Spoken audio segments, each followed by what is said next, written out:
YouTube link में तो अभी सिर्फ 2 ही दिखा रहे हैं आप दोनों। ज्योत्सना मैम हम ज्योति मैम बस। हाँ, हम आपस में ही वहां बातें कर रहे हैं। आई थिंक वो डिस्ट्रेन कर रहे हैं बच्चों की chats. Hmm, let's see hmm, how will we then answer the question. Maybe they will start at 12:30। Hmm. चलिए, कोई नहीं, सब हो जाएगा।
Good afternoon students.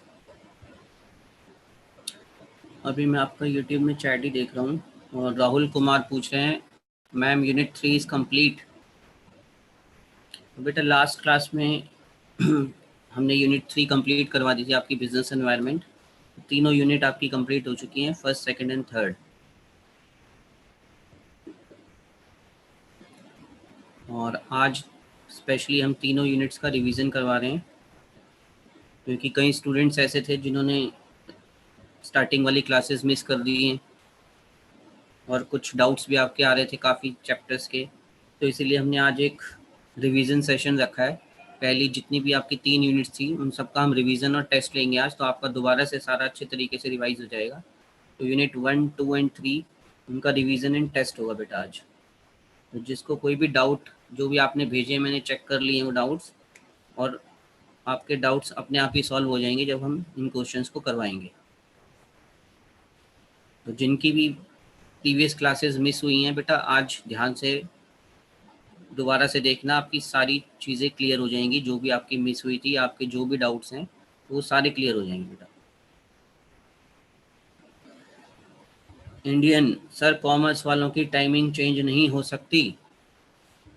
तो बेटा ये टाइमिंग हम नहीं बनाते, टाइमिंग ऊपर से ही बन के आ रही है। और थोड़ा सा दोपहर का टाइम है, हमें भी लगता है 12:30, लेकिन बेटा ये ऊपर से ये क्योंकि हमें सारे सब्जेक्ट्स को देखना है, सारी स्ट्रीम्स को देखना होता है, साइंस, आर्ट्स, कॉमर्स, तो उसी हिसाब से टाइम टेबल बना हुआ है कि सारे बच्चों को बहुत ज़्यादा बर्डन भी ना पड़े, तो इस तरीके से टाइमिंग सेट किया हुआ है। तो वैसे ऐसा कुछ इशू नहीं होना चाहिए, 12:30 ही है। बाकी कोशिश करेंगे आपकी बात पहुंचाएंगे अगर कुछ हो सका तो। मिस हुई थी वरुण वर्मा, मेरी क्लास मिस हुई थी सर। तो बेटा आज इसीलिए तो क्लास ले रहे हैं, आपके लिए तो रखी है। अगर आपकी क्लास मिस हुई थी तो आज ध्यान से देखना, सारा रिवाइज होगा आज, जितने भी हमारे तीनों चैप्टर्स थे।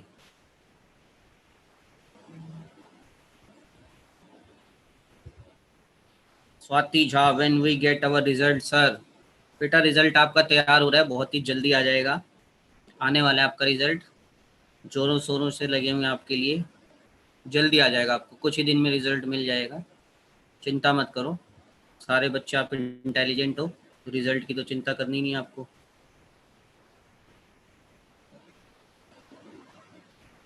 हर्ष कुमार, नींद आती है इस टाइम पे बहुत। तो बेटा नींद तो हमें भी आती है, हम भी तो जाग रहे हैं आपके लिए। नींद का तो काम ही आना, लेकिन नींद को ही तो भगाना है हमें। नींद ही तो सबसे बड़ी दुश्मन है बेटा। अभी से सोगे, अभी तो जवानी है आपकी, अभी से नींद आ रही है तो बाद में क्या करोगे? मैं स्टार्ट बेटा, रिवीजन नहीं करवाएंगे आज। Varun Verma, okay sir, thank you sir, आप बहुत अच्छा पढ़ाते हैं। ए एक्स ए, ये एक्सा क्या होता है बेटा? अच्छा तो सुना था मैंने। नेक्स्ट चैप्टर कब स्टार्ट करोगे? बेटा अगली क्लास में नेक्स्ट स्टार्ट होगा। तीनों चैप्टर रिवाइज करा रहे हैं बेटा, यूनिट 1 2 3, नहीं सारी यूनिट हम रिवाइज करा रहे हैं। असाइनमेंट बेटा आपके हम डालेंगे, असाइनमेंट मिल जाएंगे। वंशिका प्रजापति पूछ रहे सर असाइनमेंट नहीं मिल रहे वेबसाइट पर। बेटा सब हम डाल रहे हैं, धीरे धीरे सारे असाइनमेंट आपको मिल जाएंगे, चेक करते रहो। दीपांशु समन सर, चैप्टर 3 रिपीट कर दो। बेटा तीनों चैप्टर रिपीट करूंगा मैं आज। आई एम प्रियांशी, मेरा भी नाम ले लो बेटा। गणपत सिंह के नाम से आपका अकाउंट आ रहा है, लेकिन आप प्रियांशी हो तो मुझे तो पता नहीं आपका नाम। चलो अब ले लेता हूँ प्रियांशी। इंडियन सर, अकाउंटेंसी की क्लास आप ही लिया करो प्लीज। बेटा सब टीचर अच्छा पढ़ा रहे हैं, मैम ने भी पिछली क्लास में बहुत अच्छा पढ़ाया आपको, तो ध्यान से पढ़ो। जो भी टीचर पढ़ा रहे हैं बेटा सब अच्छा पढ़ा रहे हैं, मैम ने भी बहुत अच्छे तरीके से पढ़ाया था लास्ट क्लास में। रिजल्ट आ जाएगा बेटा।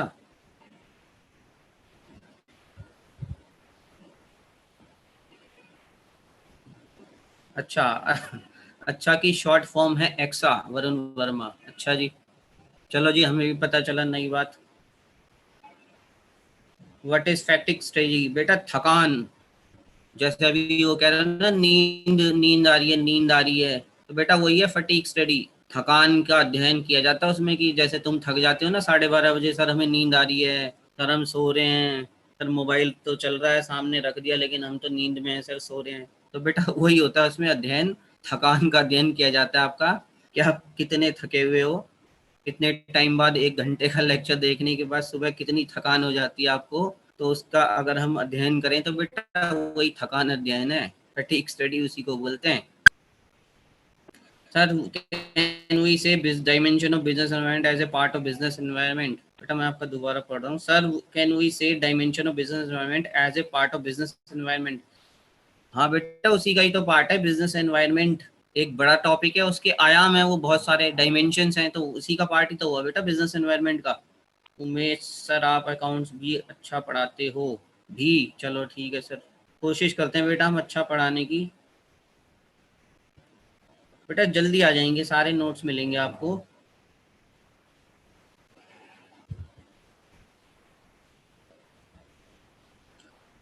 वंशिका प्रजापति सर, स्कूल वालों ने गलत लिंक भेजा है इसलिए व्यूअर्स नहीं आ रहे। ओके, तो हो सकता है गलत लिंक चला गया आपके पास बेटा। आपके अकाउंट में आता है लिंक, आप अकाउंट से एंटर करो। आप यूट्यूब लिंक से एंटर मत करो ना, आपके अकाउंट्स में लिंक आते हैं। जितने भी एस्पिरेशन अकाउंट हैं उनके अंदर लिंक आता है। अब आपको आदत पड़ गई है, आप यूट्यूब के लिंक का वेट करते हो कि हमें अकाउंट के अंदर जाना ही ना पड़े। क्यों आलस इतना है कि सर कौन अकाउंट में जाके एंट्री करेगा, कौन सर वहाँ से क्लिक करेगा, यूट्यूब लिंक सर हमारे पास वैसे ही आ जाता है तो हम उसी से चले जाते हैं। तो बेटा इसीलिए अब वो आदत सुधार लो। अब आपको यूट्यूब लिंक ऐसे नहीं मिलेगा, आप अपने अकाउंट के अंदर से आओ। आप आपको सारी चीज़ें अपने अकाउंट के थ्रू ही मिलेंगी। अब एस्पिरेशन अकाउंट के अंदर से आके करो तब आपको मिलेगा बेटा। लिबरलाइजेशन, बाबलू चौधरी बेटा अभी सब पढ़ाएंगे। लिबरलाइजेशन का मतलब होता है उदारीकरण। जैसे मैं बहुत उदार हूँ, आपसे आराम से बात कर रहा हूँ, लीनियंट तरीके से, आपको डांट नहीं रहा ना कुछ भी कि बेटा जो पूछो बता रहा हूँ, तो मैं लिबरल हूँ। चलो बेटा जैसे भी तुम सवाल कर रहे हो वैसे जवाब दे रहा हूँ, उदार हूँ मैं। लेकिन लिबरलाइजेशन बिजनेस एनवायरनमेंट में बताएंगे, वो एक अलग चीज़ होती है। पॉलिसीज को ढीला कर देना, लिबरल हो जाना उसको बोलते हैं। यानी लिबरल मतलब लूज, एक तरीके से छूट देना, लिबरल। बेटा सारे चैप्टर रिपीट करेंगे। तो अब बेटा टाइम हो गया वैसे, चलो मैं 1-2 मिनट और चैट कर लेता हूँ क्योंकि बच्चे भी कम हैं। बेटा 3 भी रिपीट करेंगे, 1 भी करेंगे, 2 भी करेंगे। 1, 2, 3 तीनों चैप्टर रिपीट करूंगा आज मैं बेटा, तीनों करूंगा, चिंता मत करो। मंडे को क्लास होगी बेटा, होगी, अकाउंटेंसी की होगी। हाँ बेटा, रिवीजन एंड टेस्ट दोनों है आज, सिर्फ टेस्ट नहीं है, आपको रिवाइज भी कराएंगे फिर उसका टेस्ट भी लेंगे ताकि आपकी याददाश्त ताज़ा हो जाए। क्योंकि मुझे ऐसा लगता है आपकी याददाश्त कमज़ोर हो जाती है। अब इतने दिन हो गए तो आप भूल जाते हो ना सब चीज़ें, भूलने की आदत होती है क्योंकि हम रिवाइज करते नहीं है। तो इसीलिए हमने सोचा कि चलो आपको रिवाइज करा दें एक बार फटाफट। सर एक बार क्विक रिवीजन करा देना बेटा, क्विक ही कराएंगे। 3 चैप्टर अब एक क्लास में करवा रहा हूँ तो मुझे तो बेटा बहुत फास्ट चलना पड़ेगा, तीनों चैप्टर रिवाइज कराऊंगा। सर एस्पिरेशन का एक ऐप होना चाहिए। ठीक है जी, पहुंचा देंगे आपकी बात बेटा, एस्पिरेशन का ऐप। सर आप मेरे मैसेज का रिप्लाई क्यों नहीं दे रहे बेटा, आपका मैसेज क्या है मुझे अभी पता नहीं है। रिजल्ट आ जाएगा बेटा, रिजल्ट की टेंशन मत लो, बहुत जल्दी आ जाएगा रिजल्ट। और आप सारे इंटेलिजेंट हो, आपको पता है अपना रिजल्ट। समर वैकेशन होंगी बेटा, न्यूज़ में आ तो गया समर वैकेशन हो गई है, 11 मई से स्टार्ट हो जाएंगी 30 जून तक। बट आपकी ऑनलाइन क्लासेस शायद चलेंगी, बाकी तो वैसे वैकेशन ही है, स्कूल नहीं जाना पड़ेगा आपको। चलो बेटा अब टाइम 12:34 हो गए हैं। बेटा सब अकाउंट में लिंक आते हैं। Bharti Singh sir aspiration account में क्लास का लिंक नहीं आता बेटा, सब आता है लिंक, आप ध्यान से देखो सारे लिंक आएंगे। और नहीं आते तो आपको मेल आईडी एक बताई जाती है, उस पर मेल करो आप बेटा, ठीक है। चलो मैं अब स्टार्ट कर रहा हूँ बेटा, क्योंकि 12:34 हो गए हैं और मुझे तीनों चैप्टर्स को रिवाइज कराना है। तो मैं बेटा स्टार्ट कर ही दूँ तो ज़्यादा अच्छा है, नहीं तो टाइम। सर हिंदी में भी स्लाइड दिखा देना, हम स्क्रीनशॉट कर सकें। हाँ बेटा आज मैंने स्पेशली हिंदी भी लिखी है आपके लिए, आपके लिए मैंने हिंदी भी लिखी है बेटा। हिंदी के लिए स्पेशली मैंने आज हिंदी भी डालने की कोशिश की है जितने भी हैं। तो हिंदी वालों के लिए स्पेशली मैंने ये क्लास ली है। तो सब्जेक्ट में भी आप देख रहे हो व्यवसायिक अध्ययन लिख दिया मैंने हिंदी में अभी अभी आपके लिए। चलो बेटा अब 12:35 हो गए हैं तो मैं स्टार्ट करता हूँ। सब बताऊंगा लेवल ऑफ मैनेजमेंट, अब बस आप ध्यान से देखते रहो, सारे रिवाइज करा दूंगा। सर हम डाउट अपने कैसे पूछें, तो बेटा डाउट सेक्शन आता है, आप अपने अकाउंट में जाके देखो, डाउट सेक्शन आता है, उसमें डाउट में क्लिक करो, अपना डाउट भेज दो, हमारे पास पहुंच जाएगा, हम आपके सारे जवाब दे देंगे। लेकिन डाउट वही भेजना जो जेन्युइन हो, जो आपको समझ में ना आए रिवाइज करने के बाद। Dynamo sir today is my first day, so sir पहले के चैप्टर का भी एक बार इंट्रो दे देना बेटा। मैं तीनों चैप्टर करा रहा हूँ आज, तीनों का रिवीजन कराऊंगा बेटा। चलो अब मैं बेटा स्टार्ट करता हूँ क्योंकि टाइम हो गया 12:36, मैंने काफ़ी देर आपसे बातचीत कर ली। अब बेटा मैं स्टार्ट करा देता हूँ, जितने भी बच्चे आए हैं। तो आज का टॉपिक बेटा आपके सामने है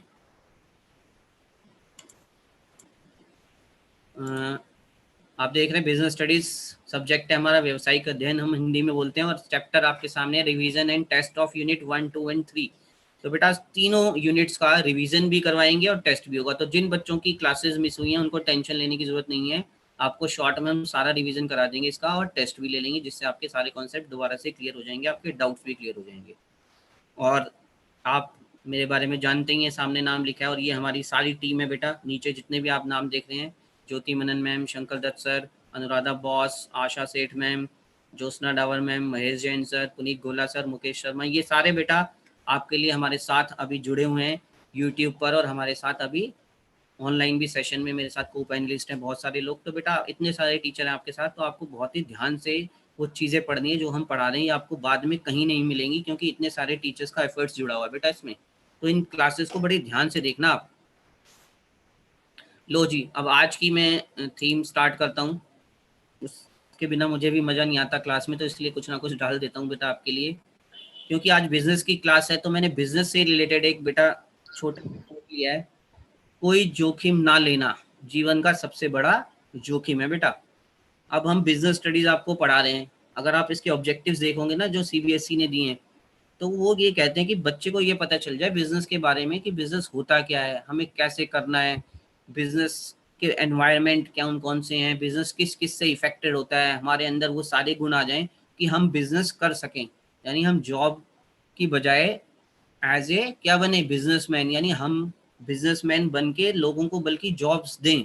तो सीबीएसई तो ये चाहता है हमसे कि बेटा बिजनेस स्टडीज में आप ऐसे पढ़ो कि आपको ये पता चल जाए बिजनेस चलाते कैसे हैं, होता कैसे, हमें क्या क्या काम करने पड़ते हैं। लेकिन सबसे बड़ी बात क्या आती है बेटा, हम लोग ये सोचते हैं कि जोखिम, यार कौन बिजनेस चलाएगा, यार इतना रिस्क है, पैसा लगाओ पता नहीं चले ना चले, पैसा डूब जाएगा, इससे अच्छा अपनी नौकरी करते हैं 8 घंटे की आराम से, और जितना भी मिलेगा 15, 20, 50 हज़ार लाख, ठीक है ना, नौकरी करेंगे 8 घंटे की जॉब होगी आराम से, और कोई टेंशन नहीं है हमारा, क्यों हम इतने सारे लफड़े पाल लें।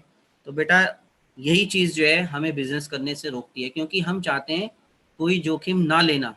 लेकिन बेटा आपको ये नहीं पता कि वही सबसे बड़ा जोखिम है, क्योंकि जब तक आप रिस्क नहीं लोगे ना लाइफ में, तो आप आगे नहीं जा सकते। आज जितने भी बड़े बड़े बिजनेसमैन हैं, इतने सारे आप बिजनेसमैन सुनते हो, इतनी बड़ी बड़ी कंपनी सुनते हो, रिलायंस, टाटा, महिंद्रा, ये क्या ऐसे ही आ गए बेटा बिना रिस्क लिए? तो रिस्क तो लेना ही पड़ेगा बेटा, क्योंकि जब तक आप रिस्क नहीं लोगे तो इसका मतलब ये है कि आप सबसे बड़ा लाइफ का रिस्क ले रहे हो, क्योंकि आप आगे बढ़ ही नहीं पाओगे। तो इसलिए बेटा रिस्क तो लेना पड़ता है, बिजनेस में स्पेशली, और बाकी फील्ड्स में भी। तो बेटा ये चीज़ ध्यान रखना कि जोखिम तो बेटा लाइफ का पार्ट है, उसको तो लेना ही लेना है। चलो जी, अब बहुत सारे बच्चे ऐसे हैं बेटा जिनको ये भी नहीं पता कि हमारा सर सिलेबस क्या है, सर हमारी पहली क्लास है, सर मिस हो गई। तो बेटा आपके सामने करंट ईयर का सिलेबस है, आप ध्यान से देखो फटाफट जरा। टोटल आपके सामने है बेटा, ये 80 मार्क्स का हमारा थ्योरी है, 20 मार्क्स का हमारा प्रोजेक्ट है, 3 घंटे का आपका पेपर होना है। और ये सारा आप देखो यूनिट्स, हमारी पार्ट ए जो है principle and functions of management के नाम से है बेटा बुक, और उसके अंदर ये 8 यूनिट्स हैं। पहली nature and significance of management है बेटा, दूसरी प्रिंसिपल ऑफ मैनेजमेंट है, तीसरी बिजनेस एनवायरनमेंट है। ये तीनों यूनिट हम ऑलरेडी कर चुके हैं, और इनकी वेटेज है बेटा 16 मार्क्स। तो 80 में से 16 नंबर, यानी 20% आपका कोर्स हमने करवा दिया है। 80 में से 20% का सिलेबस कवर हो चुका है, जो बहुत बड़ी वेटेज है। और आज इसका रिवीजन और टेस्ट दोनों कराएंगे हम, तो बेटा ध्यान से देखना। और बाकी और भी यूनिट्स हैं आपकी, planning, organising, staffing, directing, controlling, ये सारे भी आप पढ़ेंगे अब बाद में धीरे धीरे। तो टोटल 50 मार्क्स का आपका फर्स्ट पार्ट है। ऐसे ही पार्ट बी पढ़ोगे आप बेटा, बिजनेस, फाइनेंस एंड मार्केटिंग। उसमें बेटा 4 यूनिट्स हैं हमारी, financial management, financial markets, marketing management और कंज्यूमर प्रोटेक्शन। तो 15 मार्क्स इसमें डिस्ट्रीब्यूट किए हैं, यानी टोटल 30 मार्क्स है।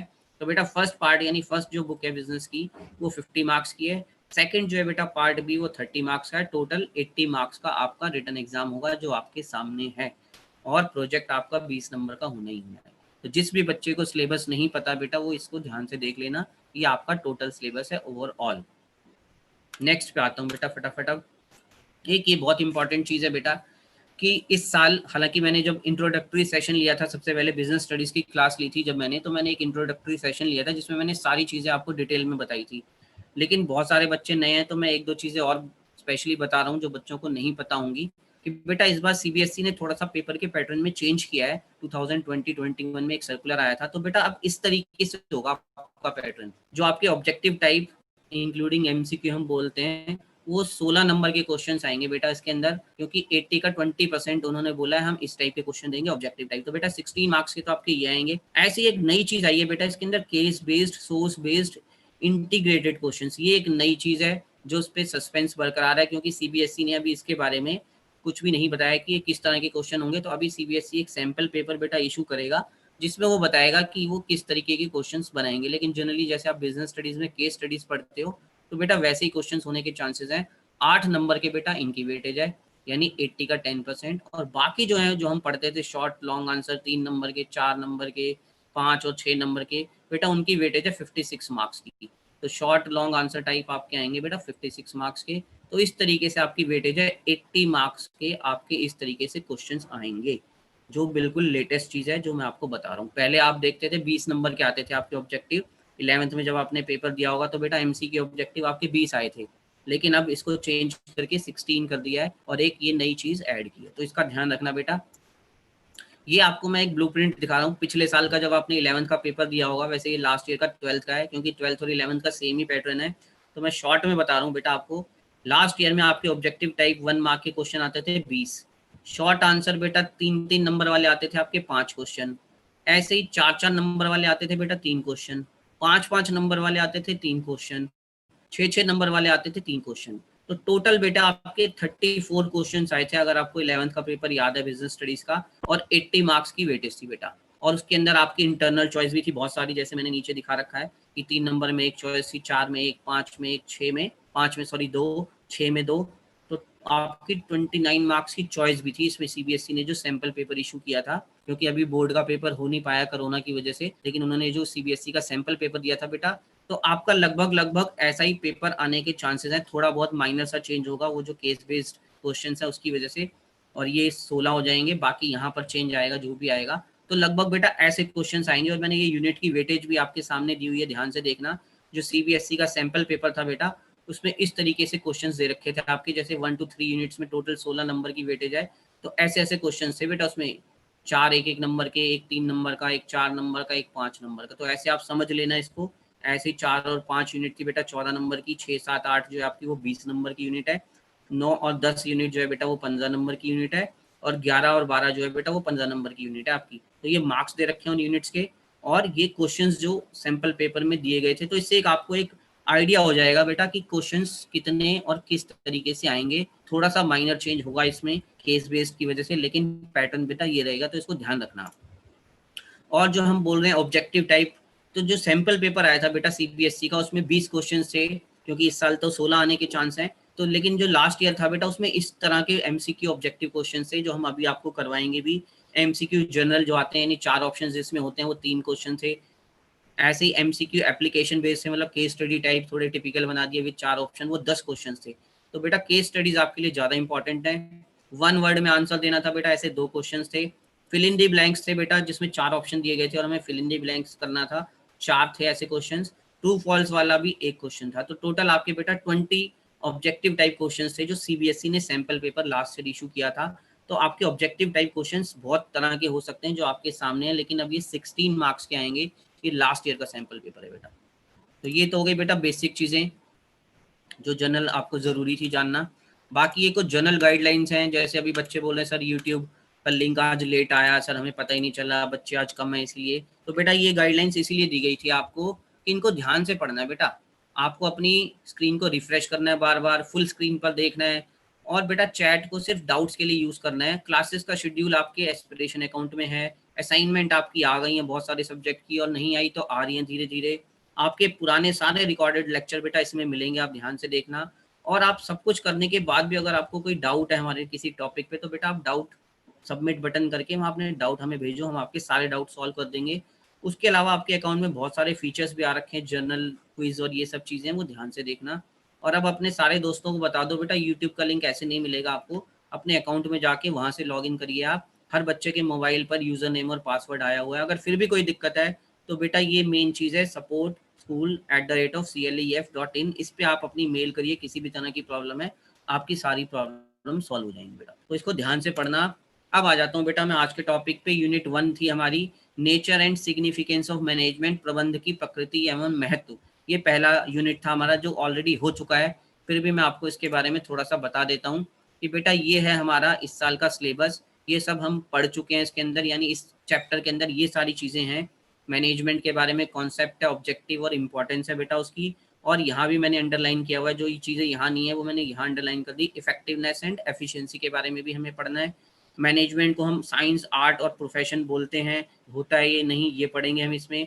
लेवल्स ऑफ मैनेजमेंट कौन कौन से होते हैं वो हम पढ़ेंगे बेटा। मैनेजमेंट के जो फंक्शंस हैं हमारे, प्लानिंग, ऑर्गेनाइजिंग, स्टाफिंग, डायरेक्टिंग और कंट्रोलिंग, वो सब पढ़ेंगे। और कोऑर्डिनेशन का कॉन्सेप्ट, इंपॉर्टेंस और कैरेक्टरिस्टिक्स, ये बेटा आपके सिलेबस में है। हमेशा हर चैप्टर से पहले सिलेबस जरूर देख लेना, क्योंकि सिलेबस में से ही क्वेश्चंस पूछे जाते हैं। तो आपको ये भी पता होना चाहिए सर इस चैप्टर में हमें पढ़ना क्या है, तो बेटा सिलेबस हमेशा ध्यान से देख लेना पहले कि उस चैप्टर में टॉपिक कौन कौन से हैं, क्योंकि बहुत सारी बुक्स में बहुत ज़्यादा सिलेबस है जो आपके सिलेबस से भी बाहर है, तो आप सिलेबस देख के पढ़ना हमेशा। ये आपका बेटा एक माइंड मैप है, इसको बोलते हैं माइंड मैप, यानी पूरा चैप्टर शॉर्ट में आपको हो सकता है थोड़ा सा छोटा नजर आ रहा हो ये अभी स्क्रीन पर, लेकिन बेटा ये माइंड मैप बोलते हैं इसको। आप अपने हाथ से बनाना इसको, तो आपको बहुत ज़्यादा पूरा चैप्टर रिवाइज हो जाएगा। एक बार पूरा चैप्टर पढ़ने के बाद आप इस तरीके का माइंड मैप खुद बनाओ अपने हाथ से, तो आपको सारी चीज़ें बेटा रिवाइज हो जाएंगी। जैसे आप मिडल में देखोगे हम मैनेजमेंट की हमने डेफिनेशन लिख दी, ये मैं अभी आपको दिखाऊंगा अभी। और मैनेजमेंट के कॉन्सेप्ट्स यहाँ दिखा दिए हमने कि मैनेजमेंट एक प्रोसेस है और इंटर रिलेटेड है इंटरडिपेंडेंट फंक्शन से। एफिशिएंसी का मतलब क्या है, रिड्यूसिंग कॉस्ट है। इफेक्टिवनेस का मतलब क्या है, अचीविंग टारगेट्स है, तो उसके कॉन्सेप्ट बता दिए। ऐसे आप यहाँ देखेंगे उसके फंक्शंस बता दिए। मैनेजमेंट के ऑब्जेक्टिव्स क्या होते हैं बेटा, ये शॉर्ट में बता दिया। ऐसे ही मैनेजमेंट के फीचर्स क्या हैं ये बता दिए। मैनेजमेंट की इंपॉर्टेंस क्या है ये बता दी। लेवल्स क्या होते हैं शॉर्ट में ये आ गए बेटा। एसेंस कोऑर्डिनेशन को क्यों बोलते हैं ये आ गया। कोऑर्डिनेशन के फीचर्स हो गए, इंपॉर्टेंस हो गई, मैनेजमेंट का नेचर हो गया, आर्ट है, साइंस है, प्रोफेशन है। तो बेटा शॉर्ट में इसमें पूरा चैप्टर दे रखा है आपका, पूरा चैप्टर। तो इस तरीके का आप माइंड मैप देख के खुद बनाने की कोशिश करना। इसको मैं एक्सप्लेन अभी वन बाय वन करता हूँ। इस माइंड मैप को यानी बहुत ही इंपॉर्टेंट चीज़ है हर एक को रिवाइज करने के लिए चैप्टर को। इसको आप ध्यान से देखना और खुद बनाने की कोशिश करना बेटा इसको। चलो जी, अब आ जाता हूँ बेटा nature and significance of management, क्योंकि रिवीजन है तो सिर्फ मैंने मेन पॉइंट उठाए हैं और हिंदी में भी लिखा है हिंदी वालों के लिए। जैसे आप देख रहे हैं कि management is a process of getting things done with the aim of achieving goals effectively and efficiently. तो जो मैं कलर करता हूँ आपको बताता हूँ ना बेटा, कलर वाली चीजें ज्यादा इंपॉर्टेंट है मेरे लिए। ऐसे ही हिंदी में अगर हम बोले तो प्रबंध उद्देश्यों को प्रभावी ढंग से एवं कुशलता से प्राप्त करने के उद्देश्य से कार्यों को पूरा करने की प्रक्रिया है। तो ये जो रेड कलर है और ये रेड कलर है, ये वाला कलर, ये वाला कलर, ये वाला कलर, ये वाला कलर, मैंने इसलिए किया है कि ये हिंदी और इंग्लिश का मीनिंग है उसका। तो आप यहाँ देख रहे हैं कि मैनेजमेंट क्या है बेटा, एक तरीके से प्रोसेस है, यानी एक तरीके की प्रक्रिया है जो कि क्या करती है, अपने गोल्स को अचीविंग करने के लिए बहुत सारी चीज़ों को करती है ताकि वो प्रभावी ढंग से और कुशल ढंग से पूरे हो सकें। अब पॉइंट ये आता है जी कि सर प्रोसेस का क्या मतलब है। तो प्रोसेस का बेटा मतलब होता है process in the defining means the primary functions और action that management performs to get things done. तो हम क्या बोलते हैं, प्रोसेस, प्रक्रिया, यानी इसको करने का तरीका क्या है। तो बेटा मैनेजमेंट को करने का प्रोसेस क्या है, प्रक्रिया से अभिप्राय है प्राथमिक कार्य अथवा क्रियाएं जिन्हें प्रबंध कार्यों को पूरा करने के लिए करता है। तो बेटा वो जो जो मेन प्राइमरी कार्य होते हैं जो प्रबंध करता है वो कहलाती हैं बेटा प्रोसेस, यानी उस पूरी प्रक्रिया को बोला जाता है प्रोसेस, जो भी प्राथमिक कार्य अथवा क्रियाएं हैं। उसके बाद बेटा है मैनेजमेंट के, ये जो प्रक्रिया वर्ड हम यूज कर रहे हैं तो वो कौन कौन से काम करता है, जो हम बोल रहे हैं कि प्रबंध के प्राथमिक कार्य। तो बेटा ये होते हैं प्राथमिक कार्य जिसको हम बोलते हैं मैनेजमेंट के फंक्शंस या प्रबंध के कार्य। Planning, organising, staffing, directing and controlling. इसको हम शॉर्ट में ऐसे भी याद कर सकते हैं POSDC, यानी planning, organising, staffing, directing and controlling. Hindi में हम बोलते हैं बेटा इसको नियोजन, संगठन, नियुक्तिकरण, निर्देशन एवं नियंत्रण। और ये सारा आप पढ़ चुके हो, नाम से आपको आइडिया लग जाएगा। नियोजन का मतलब होता है पहले से ही योजना बनाना, यानी पहले से ही डिसाइड कर लेना कि मुझे फ्यूचर में क्या करना है। ऑर्गेनाइजेशन का मतलब सिंपल टर्म्स में होता है कि जितने भी रिसोर्सेज हैं, ह्यूमन या जितने भी नॉन ह्यूमन रिसोर्सेज हैं, उन सबको कैसे ऑर्गेनाइज करना है, किस तरीके से मैं उन सबको मिला के यूज करूं, वो सारा कहलाता है बेटा संगठन। नियुक्तिकरण से आपको नाम से पता लग रहा है नियुक्त करना, यानी एम्प्लॉयज के लिए है ये कि सही बंदे को सही काम पर लगाना, अपॉइंट करना, वो होता है बेटा नियुक्तिकरण। निर्देशन का मतलब होता है डायरेक्शन देना, मोटिवेट करना एम्प्लॉय को, लीडरशिप, वो सारी कम्युनिकेशन बेटा वो निर्देशन में आ जाता है कि किस तरीके से हम उसको डायरेक्शन देते हैं, किस तरीके से उसको काम करना है, मोटिवेट करना है। और सबसे लास्ट होता है नियंत्रण कंट्रोल, मतलब ये सारी चीजें देखना कि जो हमने सोची थी वो पूरे तरीके से चल भी रही है या नहीं लग रही, या उसमें कोई कमी तो नहीं रह गई। तो वो सब होता है बेटा नियंत्रण, कंट्रोल करना। अगर कोई कमी है तो उसको हम कैसे दूर कर सकते हैं, तो बेटा वो हमें नियंत्रण से पता चलता है। तो ये सारी चीजें हम आपको पहले भी बता चुके हैं, अभी मैं जस्ट फटाफट रिवाइज करवा रहा हूँ आपको। और सबसे मेन चीज है बेटा ये कि बीइंग इफेक्टिव और doing work effectively basically means finishing the given task. इसका मतलब ये होता है बेटा कि इफेक्टिव का मतलब क्या है, मेन टर्म है इफेक्टिव या इफेक्टिवली, तो इसका मतलब ये होता है काम को पूरा करना।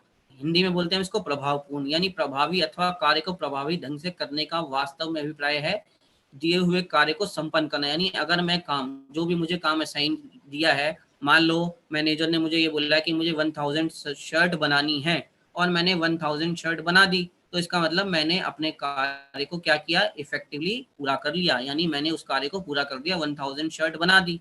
ऐसे ही बेटा एक हम टर्म पढ़ते हैं एफिशिएंसी, जिसको हम हिंदी में बोलते हैं कुशलता।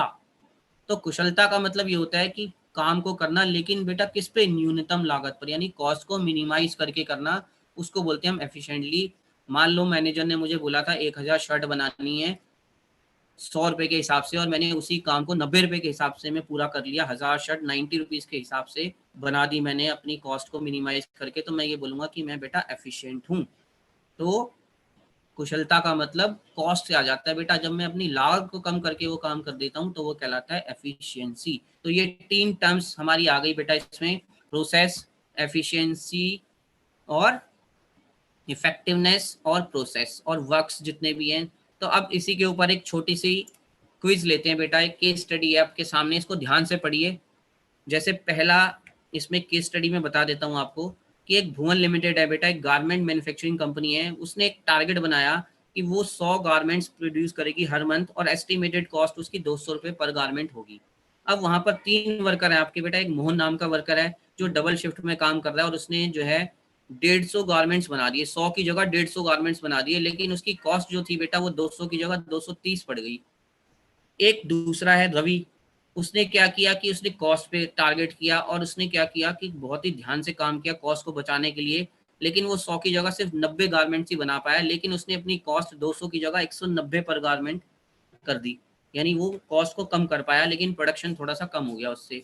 एक तीसरा वर्कर था बेटा, उसने बैलेंस बनाया इन दोनों के बीच, उसने 100 गारमेंट्स ही बनाए सिर्फ, लेकिन कॉस्ट उसकी जो थी एस्टिमेटेड वो कितनी रही, 200 पर garment.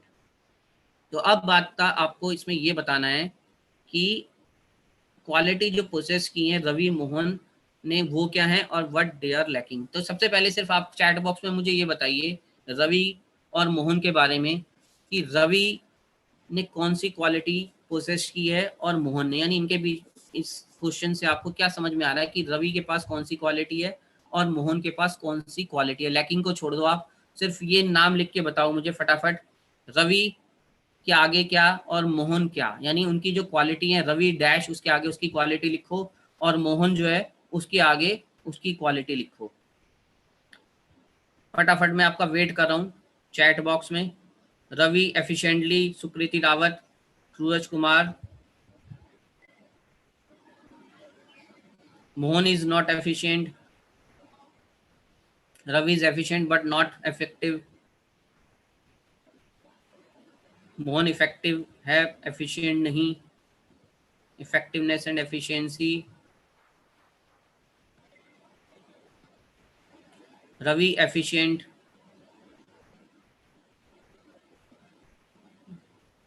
Ravi efficient, Mohan effective. ठीक है, रवि एफिशिएंट, मोहन इफेक्टिव, ये आपके आंसर आ रहे हैं।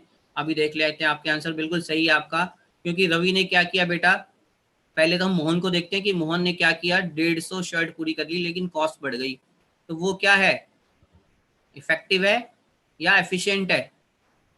इफेक्टिव बोलते हैं हम काम को जब वो पूरा कर ले, तो वो तो वो क्या हो गया, इफेक्टिव। और एफिशिएंट वो होता है जो कॉस्ट को कम कर दे, तो रवि ने कॉस्ट को कम कर दिया, तो इसलिए वो क्या हो गया बेटा, एफिशिएंट। तो आपके आंसर बिल्कुल करेक्ट हैं, जिन्होंने भी जो भी आंसर दिए बहुत बढ़िया आंसर आ रहे हैं। सिर्फ आपको मैंने इसीलिए इस क्वेश्चन को लिया कि आपको एफिशिएंट और इफेक्टिव में डिफरेंस पता चल जाए बेटा बस। और सेकंड है what quality is possessed by the third worker, तो थर्ड वर्कर ने कौन सी क्वालिटी पोजेस की है। यानी कि उसने 100 गारमेंट्स भी बना लिए और जो उसको कॉस्ट दी गई थी 200, वो भी पर गारमेंट के हिसाब से उसने कवर कर ली। और थर्ड क्वेश्चन ये है बेटा, which worker is preferred by the management. अगर मैनेजमेंट को इन तीनों में से चुनना है तो वो किसको चुनेगी? तो मैं अब आपको सीधा आंसर ही दिखा देता हूँ बेटा। देखो अब, Mohan is effective but lakhs efficiency. क्यों इफेक्टिव क्यों है? क्योंकि उसने काम तो पूरा कर लिया लेकिन कॉस्ट बढ़ गई। Ravi is efficient, Ravi efficient है क्यों? क्योंकि उसने कॉस्ट को कम कर दिया लेकिन इफेक्टिवनेस नहीं हो पाई उसकी। थर्ड वर्कर जो है उसने दोनों काम कर लिए, उसने टारगेट भी अचीव किया शर्ट्स का और कॉस्ट को भी वही रखा जो होनी चाहिए। तो इसका मतलब बेटा जो थर्ड वर्कर है वो इफेक्टिव भी है और एफिशिएंट भी है। तो मैनेजमेंट क्या करेगा बेटा? थर्ड वर्कर को ही चुनेगा, क्योंकि मैनेजमेंट को हमेशा बैलेंस बनाना होता है इफेक्टिवनेस और एफिशिएंसी के बीच में। तो इसीलिए मैनेजमेंट जो है बेटा वो थर्ड वर्कर को प्रेफर करेगी।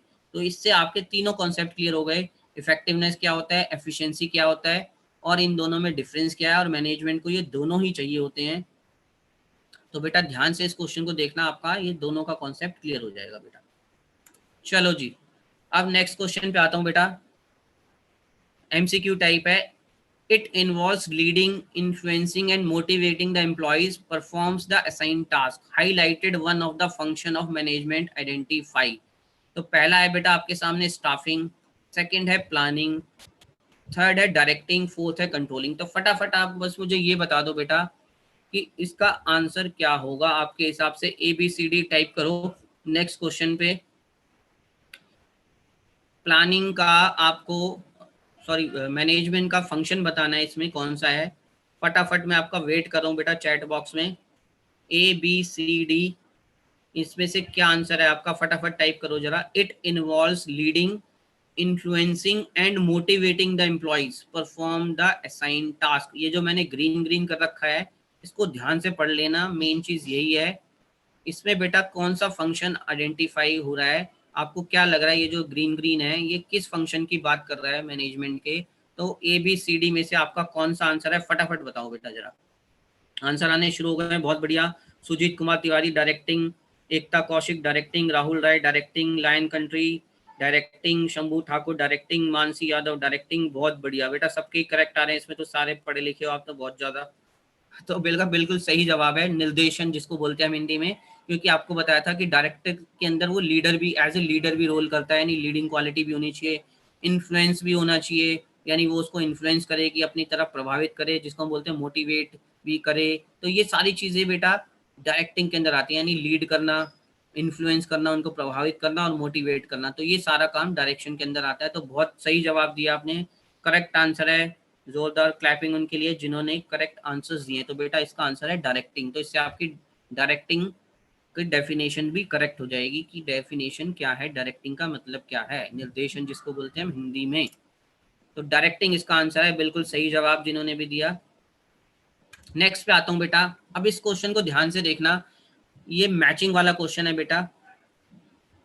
जैसे आपको ए का बताना है, 1 है, 2 है, 3 है या 4 है, यानी प्लानिंग का मतलब क्या है, वो 1 2 3 4 में से आप चॉइस करोगे। ऐसे कंट्रोलिंग का मतलब क्या है, 1 2 3 4। तो आप चैट बॉक्स में ये लिखना ए डैश 1 2 3 4, जो भी आपके हिसाब से उसका आंसर है। ऐसे बी के आगे डैश लगा के लिखना 1 2 3 4, जो भी उसका आंसर है। ये मैचिंग वाला क्वेश्चन है, ध्यान से करना बेटा इसको पढ़ के। जैसे ए डैश उसका आंसर क्या है आपके हिसाब से, 1 2 3 4 वो लिख दो। ऐसे बी डैश आपके हिसाब से उसका आंसर क्या है, 1 2 3 4 वो लिख दो चैट बॉक्स में। मैं आपका आंसर वेट कर रहा हूँ बेटा चैट बॉक्स में, फटाफट करो जरा।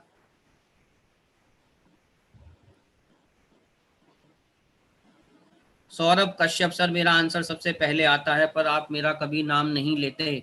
तो बेटा ले लिया आपका नाम, सौरभ कश्यप ने बहुत अच्छे आंसर दिए, वेरी गुड आंसर्स। अब जरा ये मैचिंग वाला करो फटाफट।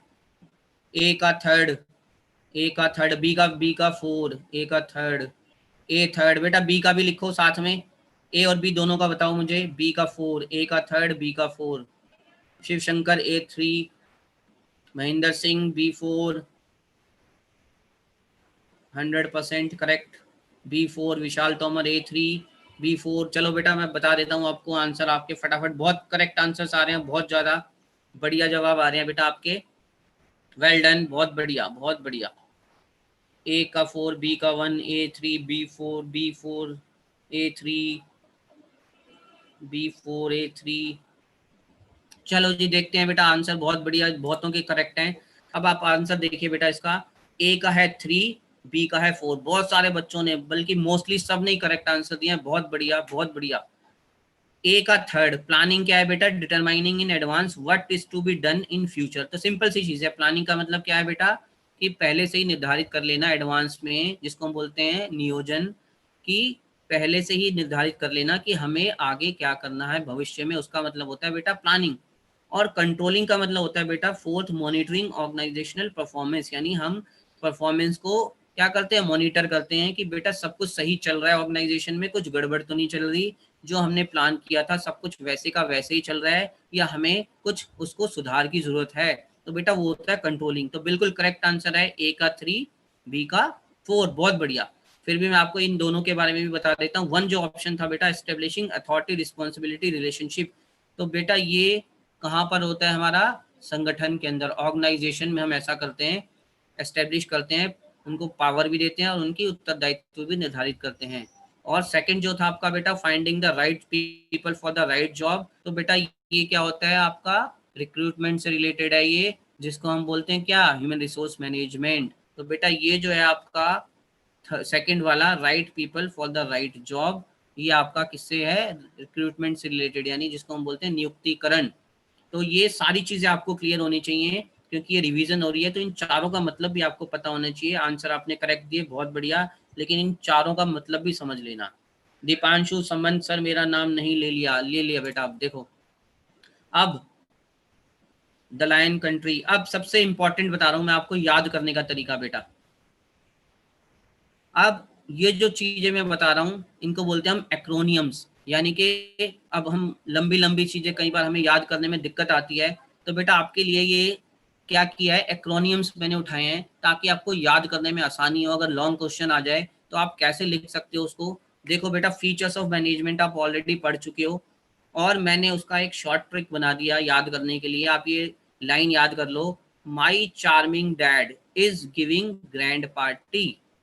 My charming dad is giving grand party, या शॉर्ट में अगर लिखें तो MCD PIG का स्क्वायर, MCD PIG का स्क्वायर। आप जिस भी तरीके से चाहो इसको शॉर्ट में याद कर सकते हो। तो बेटा आप देखो, माई से क्या बन गया? मल्टी डायमेंशनल, यानी कि मल्टी डायमेंशनल आपको बताया था कि प्रबंध बहुआयामी है, यानी उसके बहुत सारे आयाम हैं। वो कार्य का प्रबंध भी करता है, लोगों का प्रबंध भी करता है, और परिचालन का प्रबंध भी करता है, यानी वर्क का, पीपल का और ऑपरेशंस का।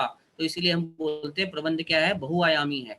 फिर हमने सी से बना दिया कंटिन्यूअस, यानी प्रबंध क्या है बेटा? एक निरंतर चलने वाली प्रक्रिया है, कंटिन्यूअस चलता रहता है। ये नहीं कि मैंने आज मैनेजमेंट किया फिर मैं सो गया और फिर देखूंगा एक महीने बाद, तो ऐसा नहीं है बेटा। प्रबंध कंटिन्यू चलता रहता है, तो उसको हमेशा आपको मैनेज करना ही पड़ता है।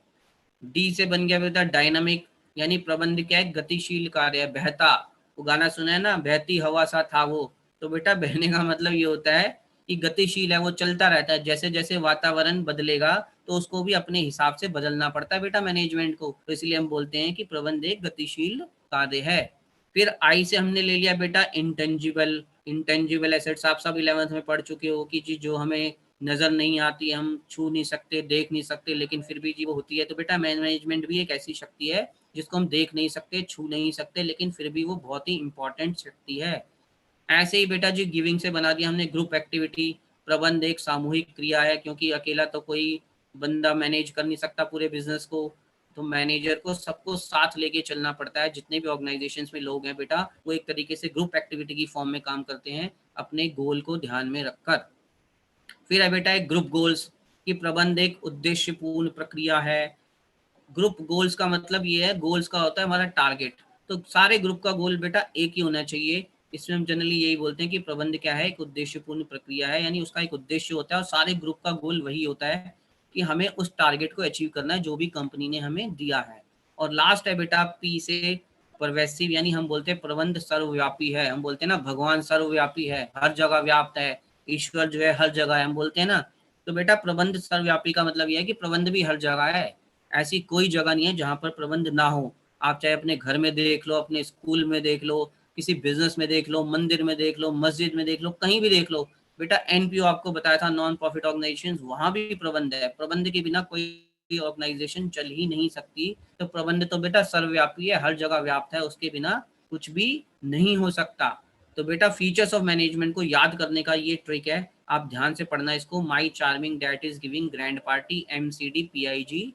होप आप सबको क्लियर हो गया होगा। शॉर्टकट में मैंने आपको डायनामिक का बेटा बता तो दिया। डायनामिक का मतलब होता है बेटा गतिशील, जो अपने आप को एनवायरनमेंट के अकॉर्डिंग चेंज करता है, उसको बोलते हैं हम डायनामिक। जैसे मैंने आपको एक एग्जांपल भी दिया था, नोकिया, एक मोबाइल कंपनी थी, किसी जमाने में बहुत बड़ी, वर्ल्ड में सबसे बड़ा नाम था नोकिया का, लेकिन उसने अपने आप को परिवर्तित नहीं किया समाज के हिसाब से, वातावरण के हिसाब से, क्योंकि वो एंड्रॉयड नहीं लेके आई, तो बेटा वो पीछे रह गया। वो गति जो बह रहा था समाज, उस हिसाब से नहीं चला सोसाइटी के अकॉर्डिंग, एनवायरनमेंट के अकॉर्डिंग, तो वो पीछे रह गया। तो इसलिए बेटा एनवायरनमेंट के अकॉर्डिंग अपने आप को प्रबंध चेंज करता रहता है, जैसे जैसे सिचुएशन है उसके हिसाब से बेटा हमें चेंज करना पड़ता है। तो अब स्क्वायर इसीलिए लगाया बेटा, जी 2 बार आ रहा है, इसीलिए जी का स्क्वायर लगाया उसमें। चलो जी, और इनको सीक्वेंस में याद करने की जरूरत नहीं है, इसलिए ये शॉर्टकट बना दिया है कि जैसे आपको डायलॉग याद रहे तो आप ऊपर नीचे कहीं भी लिख सकते हैं, इसका कोई सीक्वेंस नहीं है, याद करने के लिए बताया बेटा बस। चलो जी आगे देखता हूँ जी, अब इस पे ही क्वेश्चन लेते हैं बेटा। मल्टी डायमेंशनल का मतलब होता है बेटा बहुत सारे हाथ है, जैसे आप देखते हो ना दुर्गा की 100 हाथ हैं तो बहुत सारे काम करते हैं, तो ऐसे बेटा मल्टी डायमेंशनल का मतलब होता है बहुत सारे आयाम हैं उनके। तो मैनेजमेंट लोगों का भी ध्यान रखता है, यानी काम को मैनेज करता है, लोगों को मैनेज करता है, ऑपरेशंस को मैनेज करता है, इसलिए बोलते हैं बेटा वो क्या है, मल्टी डायमेंशनल है, बहुत सारे आयाम है, बहुत सारी चीजों को मैनेज करता है। अब देखो आपके सामने क्वेश्चन आ गया एक, और आगे ही ले गया मैं उसको हाँ, तो अब ये फिल इन दी ब्लैंक्स वाला क्वेश्चन है बेटा। अब इसको फटाफट जरा, अभी सारे आपके जवाब मिल जाएंगे आपको। आपके सामने क्वेश्चन है, फटाफट जरा फिल इन दी ब्लैंक्स का क्वेश्चन है, टाइप करो फटाफट इसका आंसर। चैट बॉक्स में वेट कर रहा हूं आपका, फटाफट जरा।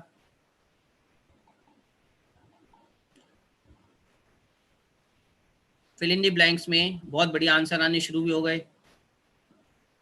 मल्टी डायमेंशनल, आप सब मेरे से पूछ रहे थे अभी मल्टी डायमेंशनल क्या होता है सर, अरे आपको तो सब पता है तो मेरे से क्या पूछ रहे हो तुम।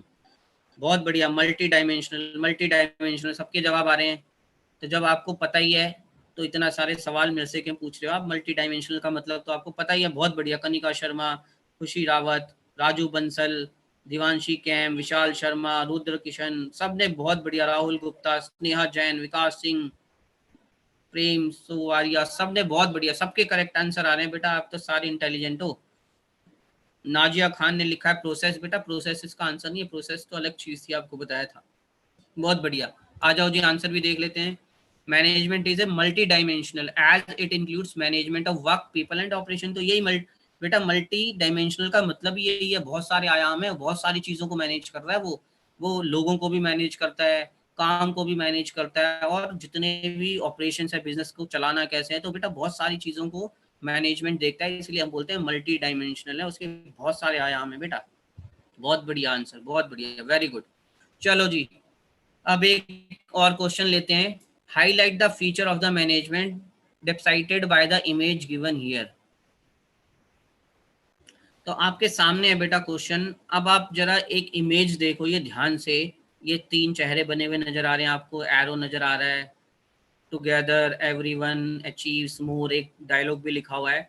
इनमें से बेटा कौन सा फीचर मैनेजमेंट का आप देख रहे हो जो इस पिक्चर से क्लियर हो रहा है आपको। तो फटाफट ABCD अपने चैट बॉक्स में टाइप करो बेटा फटाफट, ABCD। कुंवर लड़का, सर मेरा नाम नहीं लोगे क्या, ले लिया बेटा आपका नाम भी, कुंवारा लड़का, अच्छा कुंवारे हो आप, वेरी गुड, नाम भी आपने छांट के रखा है, बहुत बढ़िया। तो बेटा आप इसका आंसर दो जरा फटाफट। आपके सामने एक पिक्चर आ रही है, इस पिक्चर से आपको कौन सा फीचर मैनेजमेंट का पता चल रहा है। ABCD जरा फटाफट बताओ मुझे, फटाफट, waiting. Rajveer C, Fareem Ali A, goal oriented, group activity, group activity, group activity, group activity, equity, Nikita Chaudhary, sir मेरा नाम लो, ले लिया बेटा आपका नाम भी ले लिया। आंसर बताओ मुझे फटाफट, आंसर बताओ बेटा फटाफट मुझे।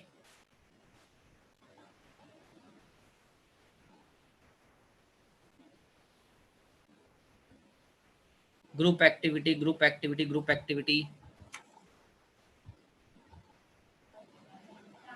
चलो जी, बिल्कुल करेक्ट आंसर है बेटा ग्रुप एक्टिविटी। बहुत ही बढ़िया जवाब है आपका, ग्रुप एक्टिविटी।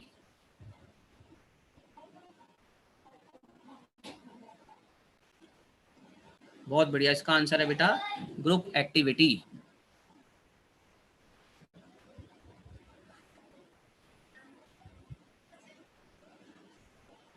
चलो जी, नेक्स्ट पे आता हूँ बेटा।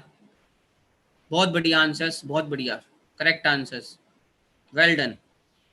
ग्रुप एक्टिविटी है बेटा उसका आंसर, गोल ओरिएंटेड नहीं है, क्योंकि उसकी कोड पढ़ोगे आप तो वो ग्रुप के बारे में बात कर रहा है कि मिलकर हम ये सारा काम कर सकते हैं। बहुत बढ़िया। स्वाति द्विवेदी मेरा नाम लो, ले लिया बेटा, ले लिया, वेल डन वेल डन, बहुत बढ़िया। चलो जी, अब हमारा एक और टॉपिक था इस चैप्टर के अंदर, ऑब्जेक्टिव ऑफ मैनेजमेंट्स। तो ऑब्जेक्टिव ऑफ मैनेजमेंट जो है बेटा, उसको हम बोलते हैं प्रबंध के उद्देश्य क्या क्या हैं। तो उसके अंदर आपको 3 चीजें बताई थी हमने। पहला था बेटा ऑर्गेनाइजेशनल ऑब्जेक्टिव्स, यानी संगठनात्मक उद्देश्य, यानी उस ऑर्गेनाइजेशन के अपने उद्देश्य क्या हैं, संगठन के उद्देश्य क्या हैं। तो उसके अंदर बेटा 3 चीजें आपको बताई थी। पहला था सर्वाइवल, क्योंकि हर ऑर्गेनाइजेशन का पहला उद्देश्य क्या होता है, जीवित रहना।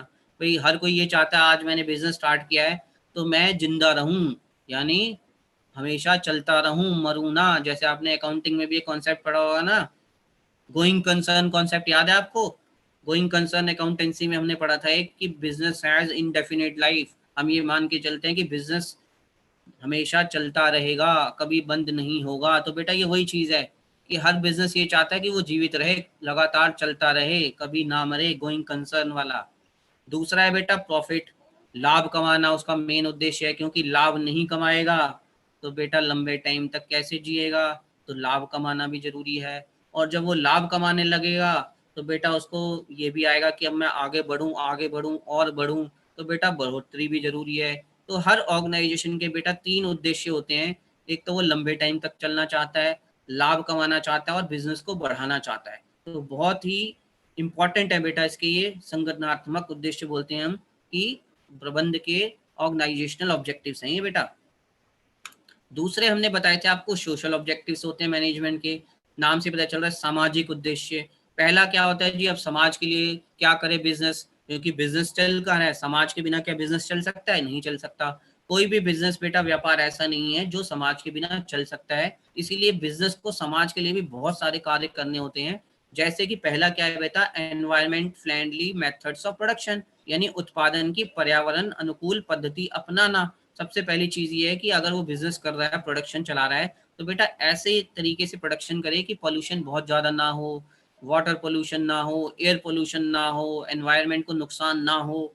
सेकंड बेटा, giving employment opportunity to the under privileged sections of society, यानी कि वंचित वर्गों को रोजगार के अवसर प्रदान करना। आप देखते हो ना ज्यादातर कि हमारे बिजनेस आप देखते हो कि ज्यादातर दूर दराज में हैं, रूरल एरियाज में ज़्यादा हैं। जैसे आपने कल एक सुना होगा, गैस लीक हो गई हमारी, कहाँ पर सुना था आपने? तो वहाँ पर एक आसपास गांव ही गांव है बेटा वहाँ पर। तो ऐसी जगह पे जाके हम बिजनेसेस को एस्टेब्लिश करें, ताकि जहाँ पर लोगों को रोजगार नहीं मिलता उनको रोजगार मिल सके रूरल एरियाज में, या जिन लोगों के पास काम नहीं है। ऐसे ही बेटा थर्ड होता है providing basic communities like schools and health care etcetera for community. और समाज के लिए, उनके एम्प्लॉयज के लिए हम क्या करें बेटा, स्कूल्स भी खोलें, हेल्थ केयर भी खोलें। जैसे आप बहुत सारे बड़े बड़े बिजनेसमैन देखते हैं, उनके अपने स्कूल्स हैं, हॉस्पिटल्स हैं, डिस्पेंसरीज चला रहे हैं। तो बेटा एक सामाजिक उद्देश्य भी होता है, बिजनेस का काम समाज के बिना नहीं चल सकता। तो बेटा समाज के लिए भी उसको बहुत सारे काम करने होते हैं, तो ये भी उसके उद्देश्य होते हैं समाज के लिए। नेक्स्ट है बेटा व्यक्तिगत उद्देश्य। पर्सनल ऑब्जेक्टिव का मतलब बेसिकली क्या है बेटा इसमें, कि management has to reconcile personal goals with the organizational objective for harmony in the organization. इसका मतलब ये हुआ बेटा कि प्रबंध को संगठन में तालमेल के लिए व्यक्तिगत उद्देश्यों का संगठनात्मक उद्देश्यों के साथ मिलान करना। अब इसमें ये होता है कि भाई जो एम्प्लॉयज हैं उनका तो अपना ऑब्जेक्टिव होगा। मान लो मैं किसी कंपनी का एम्प्लॉयज हूँ, तो मेरे तो अपने उद्देश्य होंगे ना। मैं चाहूंगा मुझे अच्छा वातावरण मिले, मुझे अच्छी फैसिलिटी मिले, मुझे अच्छी सैलरी मिले, मुझे प्रमोशन मिले। तो बहुत सारे ऑब्जेक्टिव होते हैं। हर एम्प्लॉय जो भी काम करता है, आप भी काम करोगे अगर जॉब करोगे, तब सबके अंदर यही होता है कि बेटा मेरे भी कोई उद्देश्य होंगे। लेकिन हम उन उद्देश्यों को इस तरीके से लें कि वो मैनेजमेंट यानी जो बिजनेस है उसके ऑब्जेक्टिव से तालमेल हो जाए उनका। और जो बिजनेस का मेन एम है बेटा, वो फुलफिल हो जाए। तो हमें क्या करना है, जो एम्प्लॉयज़ हैं हमारे, उनके व्यक्तिगत उद्देश्यों को ध्यान में रख के इस तरीके से उनके उद्देश्यों को अपने उद्देश्यों के साथ मिलाना है कि बिज़नेस का जो भी मेन ऑब्जेक्टिव है, वो ध्यान से पूरा हो जाए बेटा। ठीक है? तो 3 तरह के ऑब्जेक्टिव हैं आपके मैनेजमेंट के, वो ध्यान रखने हैं आपको फटाफट। अब आ जाओ जी, अब क्वेश्चन लेता हूँ आपकी याददाश्त ताज़ा करने के लिए। सनी अरोरा, ले लिया नाम बेटा आपका भी। अब इसका आंसर दो, फिर मैं आपका दोबारा नाम लूँगा। मैच द फॉलोइंग है बेटा। ए में देखो 1 2 3 4 क्या आएगा और बी को किससे मैच करना है, फटाफट चैट बॉक्स में टाइप करो फटाफट। ए को किससे मैच करेंगे, बी को किससे मैच करेंगे, फटाफट जरा मुझे आंसर बताओ फटाफट। वेट कर रहा हूँ बेटा मैं। ए का 3 किसका आया, ये काव्या झा का आया बेटा ए का 3, संस्कृति जैन ए का 3, वंशु श्रीवास्तव ए का 3।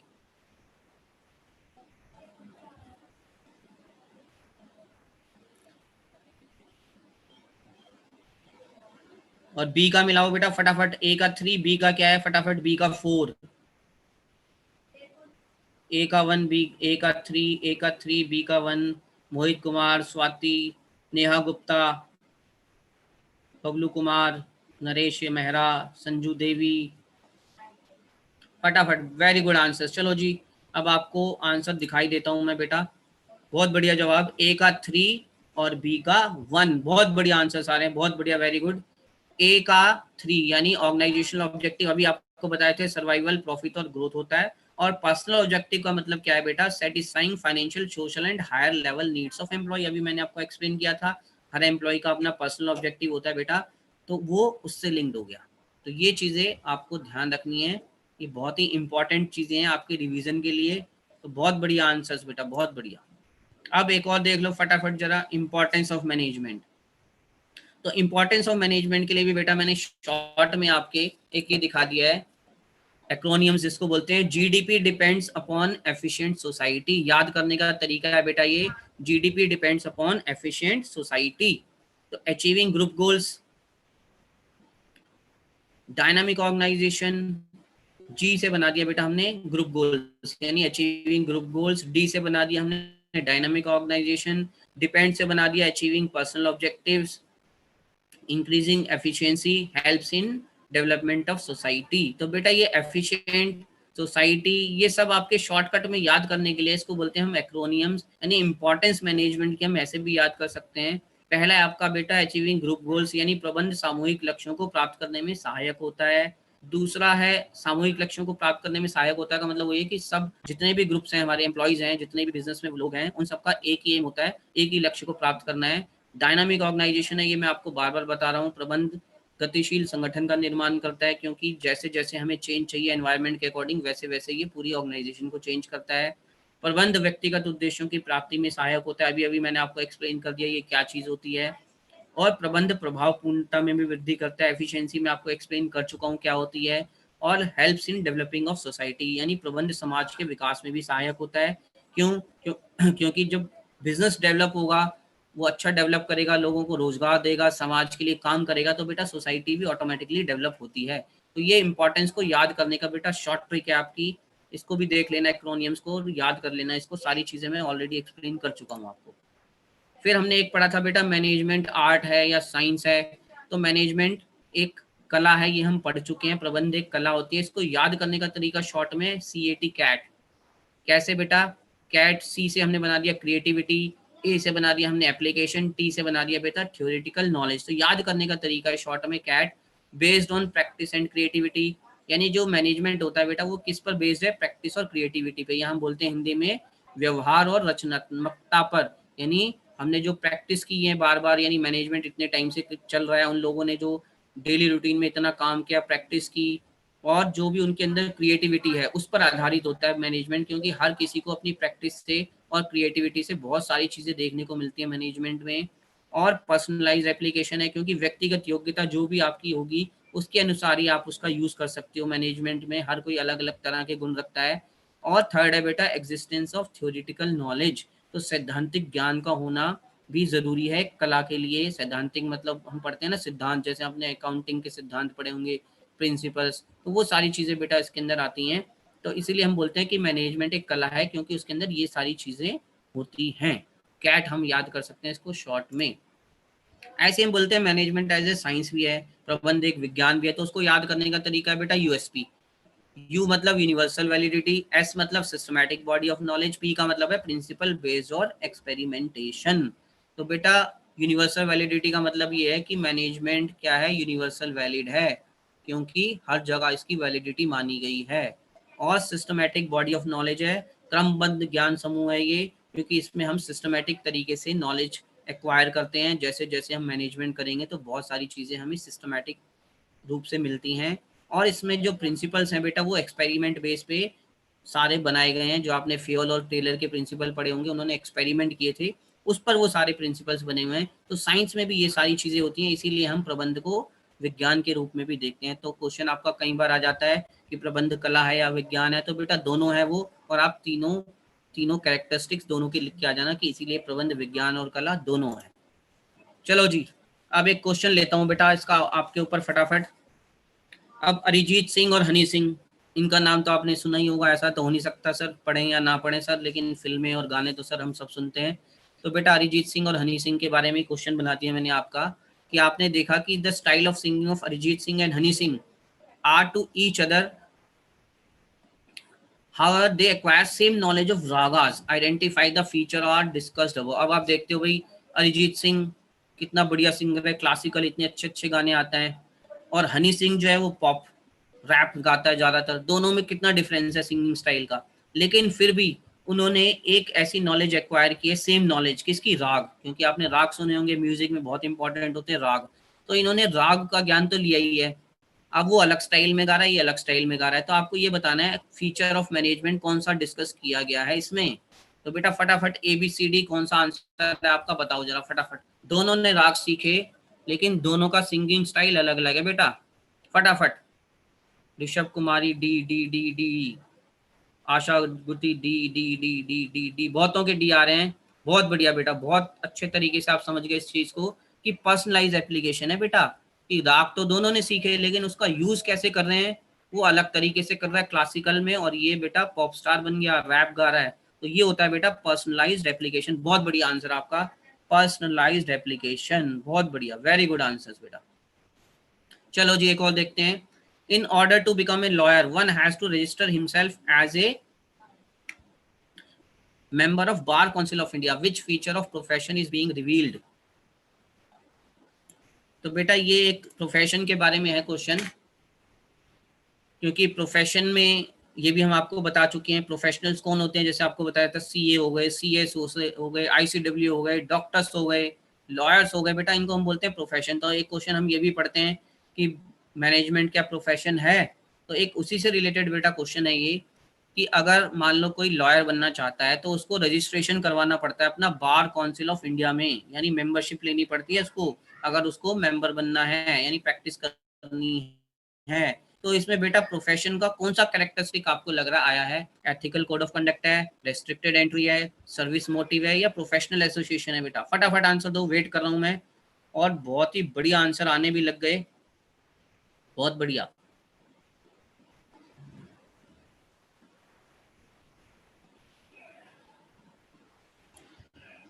प्रोफेशनल एसोसिएशन, बहुत बढ़िया बेटा, बहुत बढ़िया, बहुत बढ़िया। मयंक स्टाक ए, गुंजन चौहान ए, बहुत बढ़िया बेटा।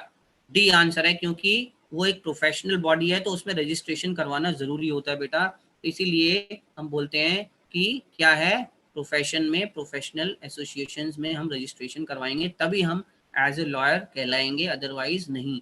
तो बहुत बढ़िया आंसर है, डी आंसर है बेटा इसका, बहुत बढ़िया। रोहित शर्मा, मेरा भी नाम लो, ले लिया बेटा आपका नाम भी, प्रोफेशनल एसोसिएशन। चलो जी, अब मैं आ गया बेटा फटाफट आपके लेवल ऑफ मैनेजमेंट पर। तो लेवल ऑफ मैनेजमेंट हम आपको पढ़ा चुके हैं, टॉप, मिडल और लोअर। अब मैं थोड़ा फास्ट चलूंगा क्योंकि बेटा बहुत सारा भी बचा हुआ है। टॉप लेवल पे आप देखते हो चेयरमैन होता है, चीफ एग्जीक्यूटिव ऑफिसर होता है, चीफ ऑपरेटिंग ऑफिसर होता है, प्रेसिडेंट होता है, वाइस प्रेसिडेंट होता है। और इनका मेन काम क्या होता है बेटा? They formulate overall organisation goals and strategies for their achievement, यानी जो भी उनके गोल्स हैं, टारगेट है, उनको अचीव करने के लिए पॉलिसी बनाते हैं। मिडल में बेटा डिवीजन हेड्स आते हैं, production manager, finance manager, marketing manager, human resource manager, operational manager. और इनका काम क्या होता है बेटा, ये रिस्पॉन्सिबल होते हैं implementing and controlling plans and strategies developed by the top management. ऐसे ही बेटा लोअर लेवल को हम सुपरवाइजरी या ऑपरेशनल लेवल भी बोलते हैं। तो इसमें आते हैं बेटा फॉरमैन एंड सुपरवाइजर्स। और बेटा इनका मेन काम क्या होता है, they interact with the actual work forces and pass on instructions of the middle management to the workers. तो बेटा ये 3 लेवल्स होते हैं मैनेजमेंट के। बहुत सारे बच्चों का डाउट था लेवल ऑफ मैनेजमेंट, तो बेटा ये शॉर्ट में मैंने आपको दोनों साइड में एरो दिखा के बता दिया कौन कौन आते हैं और उनका मेन काम क्या क्या होता है। ध्यान से देखना बेटा इसको। अब इस पे मैं क्वेश्चन पूछ रहा हूँ बेटा सीधा। Vipin is working as a marketing manager in ABC Limited. State the level of management at which he is working. तो फटाफट आप बस ये बता दो मुझे ABCD कि विपिन जो है वो कौन से लेवल ऑफ मैनेजमेंट पे काम कर रहा है, ABC या D। फटाफट वेट कर रहा हूँ बेटा आपके आंसर्स की। ABCD फटाफट बताओ जरा।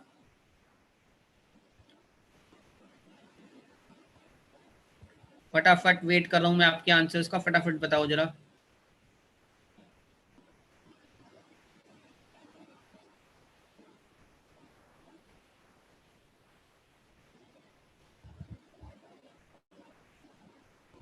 मिडल लेवल, यूट्यूब पीछे चल रहा है, आंसर पहले आ रहे हैं भाई। B B B. चलो जी, बहुत बढ़िया आंसर्स हैं बेटा आपके, बहुत बढ़िया जवाब आ रहे हैं। क्योंकि वो क्या है, मार्केटिंग मैनेजर है, बहुत बढ़िया डिवीजन हेड है। मार्केटिंग एक डिवीजन है उसकी, उसका हेड है वो। तो बहुत बढ़िया आंसर्स बेटा, मिडिल लेवल, बहुत बढ़िया, गुड। जिन्होंने भी आंसर्स दिए बहुत बढ़िया आंसर्स हैं, ग्रेट गोइंग। नेक्स्ट पे आता हूँ बेटा। Interpretation of the policies are done by dash level of management. बेटा ये fill in the blanks the question है। फटाफट जरा मुझे चैट बॉक्स में बताओ कि ये कौन सा लेवल ऑफ मैनेजमेंट का काम होता है। Interpretation of policies are done by dash management. फटाफट वेट कर रहा हूं मैं आपके आंसर्स का, जल्दी जल्दी जल्दी।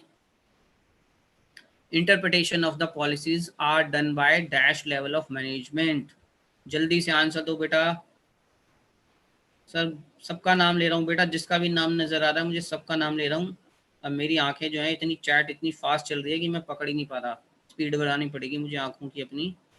बहुत बढ़िया जवाब आ रहे हैं बेटा आपके। राजपूत जी आपका नाम ले लिया मैंने। ऑपरेशनल लेवल भी है क्या? Top management, middle middle middle, top top top, middle top middle top. बेटा मिडल टॉप में फंसे हुए आप, ध्यान से पढ़ो जरा। Interpretation of the policies are done by. इंटरप्रिटेशन का मतलब होता है क्या, व्याख्या करना उन पॉलिसीज की। पॉलिसीज बनाता कौन है बेटा, टॉप लेवल। लेकिन उनको इंटरप्रेट कौन करता है, देखो बेटा answer, middle level of management. ऊपर वालों का काम है पॉलिसी बनाना, लेकिन बेटा उसको किस तरीके से इंटरप्रेट करना है, कैसे काम करना है, उसकी व्याख्या की जाएगी, कैसे हम उसको करें। तो बेटा आंसर है इसका मिडल लेवल मैनेजमेंट। बहुत सारे बच्चे कंफ्यूज हैं इसमें बेटा, मिडल और टॉप में। तो टॉप लेवल का काम इंटरप्रिटेशन ऑफ द पॉलिसीज नहीं है, मेकिंग ऑफ पॉलिसीज है। वो पॉलिसीज बनाते हैं, गोल्स बनाते हैं, ऑब्जेक्टिव्स बनाते हैं, लेकिन उनका इंटरप्रिटेशन जो होता है बेटा वो मिडल लेवल करता है। तो बहुत बढ़िया आंसर जिन्होंने भी मिडल लेवल आंसर दिया है, लेकिन ज़्यादातर बच्चे टॉप लेवल पे जा रहे हैं। तो बेटा इस क्वेश्चन को ध्यान से पढ़ना और फिर देखना कि इसका आंसर बेटा टॉप लेवल नहीं मिडल लेवल है। आ जाओ जी, अब नेचर ऑफ कोऑर्डिनेशन, इसको भी हम याद करने का एक तरीका बता रहा हूँ शॉर्टकट में आपको। पॉलिस कंट्रोल्स ड्रग, इजीली याद कर सकते हैं आप ये लाइन। पॉलिस क्या करती है, कंट्रोल करती है किसका, ड्रग का। तो देखो जी शॉर्टकट में हमने इसी से नेचर ऑफ कोऑर्डिनेशन बना दिया। पी से आप देखोगे परवेसिव फंक्शन, और मैं आपको इसका मीनिंग बता चुका हूँ बेटा, सर्वव्यापी क्या होता है, हर जगह, यानी कोऑर्डिनेशन की जरूरत हर जगह है। कंटिन्यूअस प्रोसेस है जी, निरंतर चलने वाली प्रक्रिया। जैसे प्रबंधता, सेम वही डेफिनेशन है कि हमेशा चलता रहता है, ये हर जगह जरूरत होती है इसकी। डेलिब्रेट फंक्शन है, क्योंकि हमें कोऑर्डिनेशन बेटा सोच समझ के करना पड़ता है, हमें कोऑर्डिनेशन बनाना पड़ता है। जैसे हम अभी बना रहे हैं आपके लिए, मैं क्लास ले रहा हूँ, तो मेरे साथ और भी बहुत सारे लोग यूट्यूब पर हैं, मेरे साथ को पैनलिस्ट हैं, ताकि हम आपस में कोऑर्डिनेट कर सकें। मान लो मेरे नेटवर्क में गलती से कुछ प्रॉब्लम हो जाए तो वो देख लें। तो बेटा ये सारा डेलिब्रेट होता है, सोचा समझा का कार्य है। रिस्पॉन्सिबिलिटी ऑफ ऑल मैनेजर्स, तो सारे मैनेजर की रिस्पॉन्सिबिलिटी होता है बेटा ये कि कोऑर्डिनेट करना है। ऐसे यूनिटी ऑफ एक्शन, यू से आ गया यूनिटी ऑफ एक्शन, यानी इससे क्या होता है, कार्यवाही में एकता आती है। ऐसा नहीं है कि मैं कुछ और बोल रहा हूँ, यानी मेरे को डायरेक्शन मिला कुछ और, उसको कुछ और, सब अपना अपना काम करने में लगे हैं, पता ही नहीं करना क्या है। तो बेटा ऐसा नहीं होता, कोऑर्डिनेशन बहुत जरूरी होती है ताकि काम एक जैसा ही रहे, यूनिटी रहे डायरेक्शन में। और लास्ट में बेटा जी से बना दिया हमने, इंटीग्रेट्स ग्रुप एफर्ट्स, यानी कि सामूहिक कार्यों में एकात्मकता लाता है। ये ग्रुप में कोऑर्डिनेशन बहुत जरूरी है, तभी तो वो एक जैसे हो पाएंगे ना। अब हमारा ग्रुप है, जैसे आप देखते हो बिजनेस स्टडीज का इतना बड़ा ग्रुप है, आपके लिए 8-10 टीचर लगे हुए हैं, अकाउंटेंसी के भी हैं, तो बेटा हम में कोऑर्डिनेशन है तभी हम ये काम कर पा रहे हैं ना। तो ये बहुत इंपॉर्टेंट चीज़ है, नेचर ऑफ कोऑर्डिनेशन याद कर लेना शॉर्टकट में। फिर इंपॉर्टेंस भी आपको बताई थी जी। अब इंपॉर्टेंस क्या है कोऑर्डिनेशन की, तो बेटा पहला होता है ग्रोथ इन साइज, संगठन का बढ़ता आकार है तो अब बेटा कोऑर्डिनेशन की जरूरत पड़ेगी। फंक्शनल डिफरेंशिएशन, कार्यात्मक विभेदीकरण, क्योंकि कार्य अलग अलग होते हैं, स्पेशलाइजेशन हमें ज़रूरी होता है उसमें, किसी को कौन सा काम दे दिया, किसी को कौन सा दे दिया। और एक होता है बेटा स्पेशलाइजेशन यानी विशिष्टीकरण, इसी से निकल के आता है ये, कि वो स्पेशलाइज्ड हो जाता है उस काम में। तो ये बेटा इंपॉर्टेंस है, जैसे यहाँ शॉर्ट में आपको याद करने के लिए लिख दिया, coordination is needed when organization grows in size, has specialization and includes functional differentiation। तो बेटा ये इंपॉर्टेंस है, कोऑर्डिनेशन की हर जगह जरूरत होती है। अगर कोऑर्डिनेशन ऑर्गेनाइजेशन जो है बढ़ रही है, स्पेशलाइजेशन की जरूरत है उसे, और फंक्शनल डिफरेंशिएशन है उसमें, तो बेटा कोऑर्डिनेशन की जरूरत पड़ेगी ही पड़ेगी। यानी कामों को हम बांट देते हैं, उसको बोलते हैं हम कार्यात्मक विभेदीकरण। जैसे कि मान लो मैंने पीपीटी बनाने के लिए अपने एक मेंबर को दे दी, वो पीपीटी बनाएगा, दूसरा बंदा एनिमेशन डालेगा, तीसरा बंदा उसमें लिखेगा। तो बेटा ये हम अलग अलग काम दे दें तो वो क्या हो जाएंगे बेटा, स्पेशलाइज्ड हो जाएंगे उसके अंदर। तो ये होता है विशिष्टीकरण। तो ये इंपॉर्टेंस होती है बेटा। अब आ जाओ सीधा ट्रू फॉल्स पे। Specialization arises out of the complexities of modern technology and diversity of task to be perform. तो आपको सिर्फ ट्रू फॉल्स में इसका जवाब देना है फटाफट। जरा मैं चैट बॉक्स में आपके आंसर्स का वेट कर रहा हूँ, फटाफट बता दो जरा बेटा, फटाफट बताओ फटाफट। ट्रू और फॉल्स, सिर्फ टी और एफ लिखो फटाफट आप आपके चैट बॉक्स में।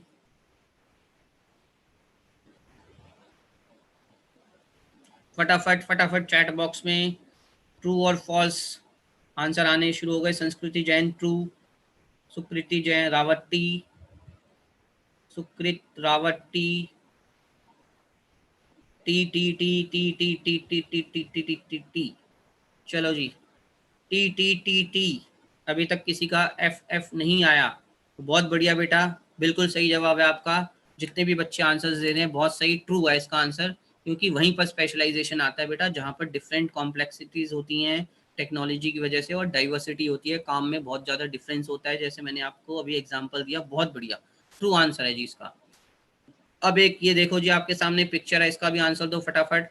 जैसे it is not a separate function of management but it's very essence, यानी बहुत ज़रूरी है, ये मैनेजमेंट का सेपरेट फंक्शन नहीं है लेकिन बेटा मैनेजमेंट के लिए बहुत ज़रूरी है। इसको आइडेंटिफाई करना है, एक तरीके की ये बाइंडिंग फोर्स है जो इन सबको बाइंड करती है। आपका ऑप्शन है ए बी सी डी नीचे, कॉपरेशन, एफिशिएंसी, कोऑर्डिनेशन, इफेक्टिवनेस। तो आपको ये फिल इन दी ब्लैंक्स, यानी कौन सी बाइंडिंग फोर्स है जो इन सारे फंक्शंस को जोड़ती है। फटाफट जरा आंसर दो बेटा, ए बी सी डी। आपके चैट बॉक्स में वेट कर रहा हूँ मैं, जल्दी। ले लिया नाम सन्नी अरोड़ा, मेरा नाम भी लो बेटा, सबका नाम ले रहा हूँ मैं। इतना नाम तो मैंने किसी का नहीं लिया जितना आप लोगों का ले रहा हूँ। फटाफट जरा फटाफट आंसर आने शुरू हो गए, बहुत बढ़िया। सी सी सी सी सी सी, बहुत बढ़िया बहुत बढ़िया बहुत बढ़िया बहुत बढ़िया, गुड। बहुत सारे बच्चों ने करेक्ट आंसर दिया, कोऑर्डिनेशन। बहुत बढ़िया बेटा, कोऑर्डिनेशन क्या है, एक सेपरेट फंक्शन नहीं है मैनेजमेंट का, लेकिन बहुत ही एसेंशियल है। समन्वय प्रबंध का हम बोलते हैं ना, आधार है एक तरीके से। तो बेटा बाइंडिंग फोर्स है जो इन सबको जोड़ती है। तो बहुत बढ़िया बेटा, कोऑर्डिनेशन इसका करेक्ट आंसर है, और ये एक ऐसी बाइंडिंग फोर्स है जो सारे फंक्शंस को आपस में जोड़ती है। बहुत बढ़िया, गुड। चलो जी, ये आपके लिए असाइनमेंट है। बहुत सारे बच्चे बोल रहे हैं सर असाइनमेंट नहीं आई, असाइनमेंट नहीं आई। तो बेटा फर्स्ट चैप्टर की असाइनमेंट है, वेरी शॉर्ट आंसर्स हैं आपके सामने, इनको करने हैं आपको, जहाँ मर्जी से बुक से जैसे मर्जी करो। और ये आपके शॉर्ट आंसर टाइप हैं, ध्यान से देख लेना, इनका स्क्रीनशॉट खींच लेना, बाद में वीडियो देख लेना बेटा ध्यान से। शॉर्ट आंसर टाइप हैं, ये करने हैं आपको। और बेटा ये आपके लॉन्ग आंसर टाइप क्वेश्चंस हैं, ये आपके लॉन्ग आंसर में आ जाएंगे। तो मैंने तीनों तरह के क्वेश्चंस डाल दिए हैं। ये आपका फर्स्ट चैप्टर का असाइनमेंट है जो आपको होमवर्क के तौर पर करना है। अगर आपने ये क्वेश्चंस कर लिए तो समझ लो आपने पूरा चैप्टर फर्स्ट कर लिया, आपको कहीं भी दिक्कत नहीं आएगी। तबस्सुम परवीन, मेरा नाम भी लो, ले लिया बेटा आपका नाम भी। हिमानी पाल, आपका नाम भी ले लिया। आंसू मत बहाओ, सबके नाम ले रहा हूँ मैं, और दिल से तो मैं सबका नाम ले रहा हूँ। जबान पे आए या ना आए बेटा, दिल में तो आप सारे ही हो मेरे। वैसे भी नाम में क्या रखा है, काम देखो यार, वो सुना है ना आपने डायलॉग, तो बेटा आपके आंसर देख रहा हूँ मैं, आपका काम देख रहा हूँ। तो जिसने आंसर सही दिया वो मैं सब देख रहा हूँ। चलो जी, अब आता हूँ बेटा मैं गाइडलाइंस ऑफ स्टूडेंट्स पे फटाफट।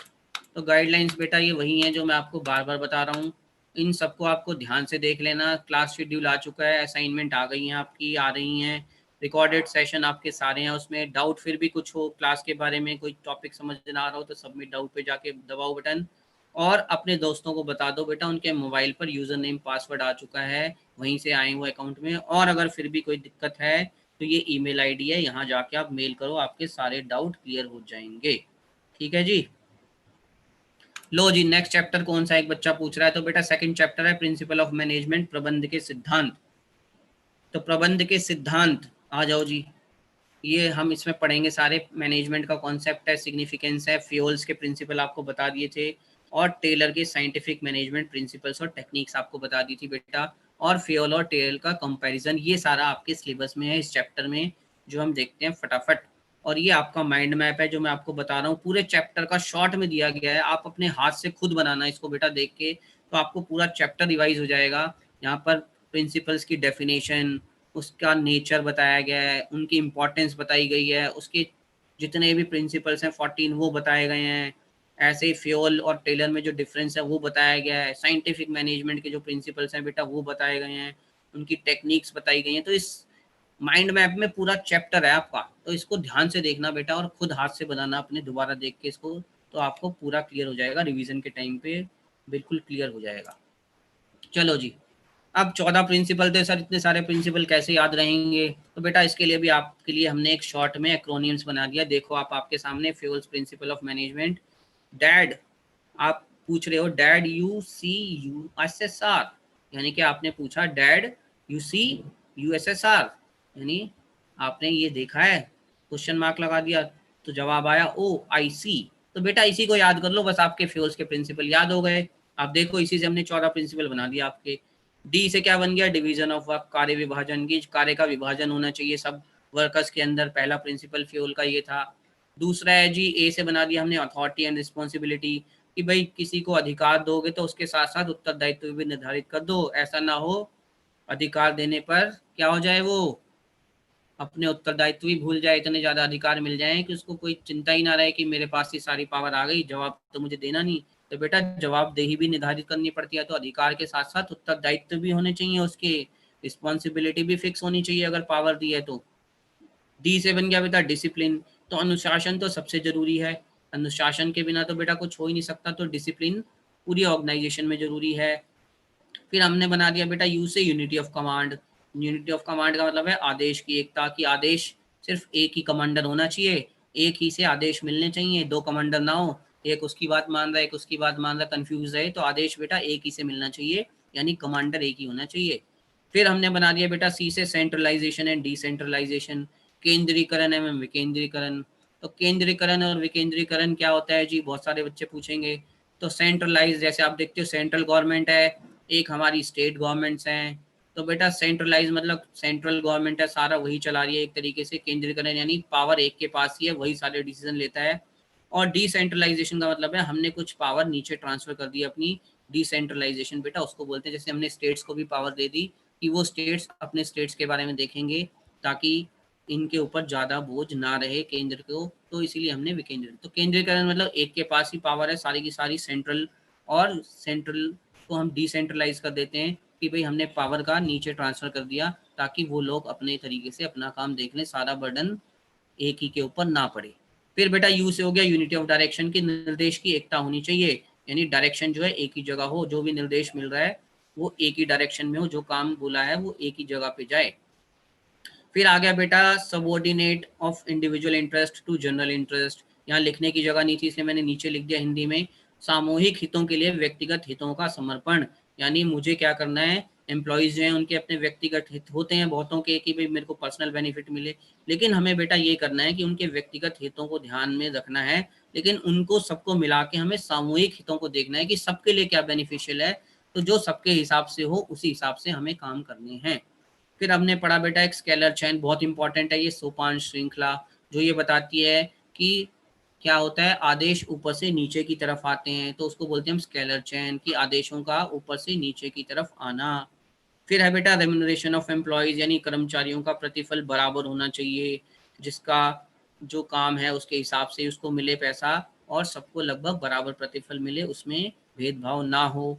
हर चीज़ व्यवस्था होनी चाहिए, हर चीज़ ऑर्डर में होनी चाहिए, यानी सीक्वेंस में होनी चाहिए, जहाँ जिस चीज़ की जगह है वो उसी जगह पर रखी गई हो, व्यवस्था होनी चाहिए, वो सीक्वेंस होना चाहिए। आई से बन गया बेटा इनिशिएटिव, यानी पहल क्षमता की, हर एक को पहल करनी है, हर एम्प्लॉयज़ के अंदर जिसको भी जो लगता है तो हर एक को इनिशिएट लेना चाहिए, ये नहीं कि मैं बाद में करूँगा पहले कोई दूसरा देखे। फिर है बेटा स्टेबिलिटी टेंचर ऑफ पर्सनल, यानी कर्मचारियों के कार्यकाल की स्थिरता होनी चाहिए, ऐसा ना हो कर्मचारियों को लगे कि आज मुझे नौकरी पर रखा है और कल मुझे निकाल देंगे, तो ऐसा नहीं होना चाहिए बेटा। इक्विटी होनी चाहिए, समानता होनी चाहिए, सबके अंदर कोई भेदभाव नहीं होना चाहिए। और लास्ट है बेटा एस्पिरिट द कॉर्प्स, यानी सहयोग की भावना होनी चाहिए सबके अंदर। तो ये बेटा फ्यूल ने 14 प्रिंसिपल्स दिए थे जो हम आपको बता चुके हैं, लेकिन शॉर्टकट में आपको मैंने फिर बता दिया, याद आप कैसे कर सकते हैं। अब आ जाओ बेटा आगे। अब फिल इन द ब्लैंक्स है, there should be parity between authority and dash according to Fayol. तो अभी अभी आपने पढ़ा, फटाफट जरा फिल इन द ब्लैंक्स में लिखो फटाफट जरा कि किन दो के बीच में पैरिटी होनी चाहिए। पैरिटी का मतलब समझते हो ना, कि इन दो चीजों में मिलान होना चाहिए। तो फटाफट जरा इसका आंसर लिखो, there should be parity between authority and dash. अभी अभी मैंने आपको बताया भी था, फटाफट जल्दी बेटा, मैं ग्रेट हूं, आप भी ग्रेट हो पिंकी शर्मा, जल्दी जल्दी फटाफट।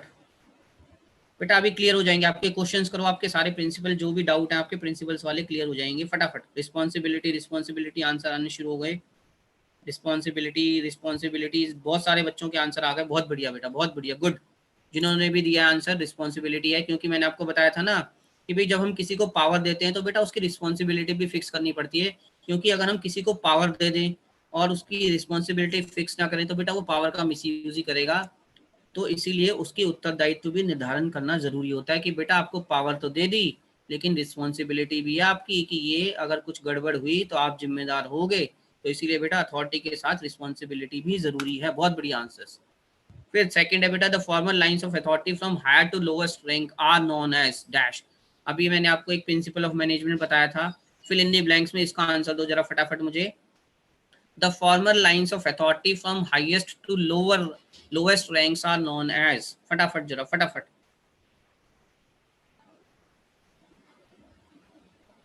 क्या आंसर आएगा इसका फटाफट, यानी कौन सी ऐसी फॉर्मल लाइन होती है औपचारिक, जिसको बोलते हैं हम हिंदी में अथॉरिटी की हाईएस्ट से लोअर रैंक में जो आती है फॉर्मल लाइन, उसको हम क्या बोलते हैं बेटा, फटाफट जरा आंसर दो मुझे। फिल इन दी ब्लैंक्स, जल्दी जल्दी जल्दी। स्केलर चैन, स्केलर चैन, बहुत बढ़िया, आंसर आने शुरू हो गए हैं। शैलेंद्र बेटा ले लिया आपका नाम, राहुल आपका नाम भी ले लिया, आंसर लिखो, सबके नाम लूंगा मैं। बहुत बढ़िया आंसर, बहुत बढ़िया। स्केलर चैन आपको बताया भी था, सोपान श्रृंखला होती है जो ऊपर से नीचे आती है, यानी फॉर्मल लाइंस होती है, हाईएस्ट टू लोअर लेवल तक हम इस तरीके से कम्युनिकेट करते हैं, तो बेटा वो होता है स्केलर चैन। बहुत बढ़िया आंसर, गुड। नेक्स्ट पे आता हूँ बेटा, one head one plan is connected with the following principle. बहुत ही इंपॉर्टेंट है, ध्यान से पढ़ना बेटा ये question. One head one plan, यानी एक हेड और एक ही प्लान होना चाहिए, वो कौन सा प्रिंसिपल बोलता है? Unity of command, unity of direction, fair remuneration या डिवीजन ऑफ वर्क? फटाफट वेट कर रहा हूं मैं आपके आंसर्स का। One head one plan, one head one plan, फटाफट। संजय मलिक आपका नाम भी ले लिया बेटा, सबके नाम ले रहा हूं मैं फटाफट। सेकंड क्वेश्चन आपके सामने है, जल्दी से आंसर दो बेटा, सबका नाम ले रहा हूँ बेटा। भगत सिंह आपका नाम भी ले लिया। अजय कुमार का आंसर आया यूनिटी ऑफ कमांड। चलो जी और देखते हैं, यूनिटी ऑफ कमांड। बेटा ध्यान से पढ़ो इस क्वेश्चन को, मैं बार बार बोल रहा हूँ। One head one plan, unity of command, unity of direction आया, रितु कुमारी का आया unity of direction, Mukesh Kumar का unity of direction, Surendra Rathore unity of direction. बहुत सारे बच्चे बेटा इसमें कंफ्यूज रहते हैं, इसलिए मैं बार बार बोल रहा हूँ इस क्वेश्चन को ध्यान से पढ़ो जल्दी से। Unity of direction, unity of command, unity of direction, unity of command, mix answers आ रहे हैं। तो बेटा इसका आंसर है आपके सामने यूनिटी ऑफ डायरेक्शन, क्योंकि निर्देशन में एकता चाहिए। वन हेड वन प्लान, यानी एक ही प्लान है, डायरेक्शन हमारा एक ही तरफ होना चाहिए, हमारा प्लान एक ही है बिजनेस का, सबको उसी डायरेक्शन में जाना है, यानी डायरेक्शन एक ही तरफ हो, एक ही प्लान है बिजनेस का, ये नहीं कि दो दो गोल बना रखे हैं हमने, एक ही गोल है, उसी की तरफ जाना है। तो बेटा इसका आंसर है यूनिटी ऑफ डायरेक्शन। बहुत बढ़िया, बहुत बढ़िया। The principle which states that there should be good supervisors levels for smooth and systematic working of an organization is, ये जो ग्रीन ग्रीन कर रखा है ये इंपॉर्टेंट है, इसमें बताओ जरा फटाफट आंसर, एबीसीडी क्या आएगा बेटा, फटाफट फटाफट फटाफट।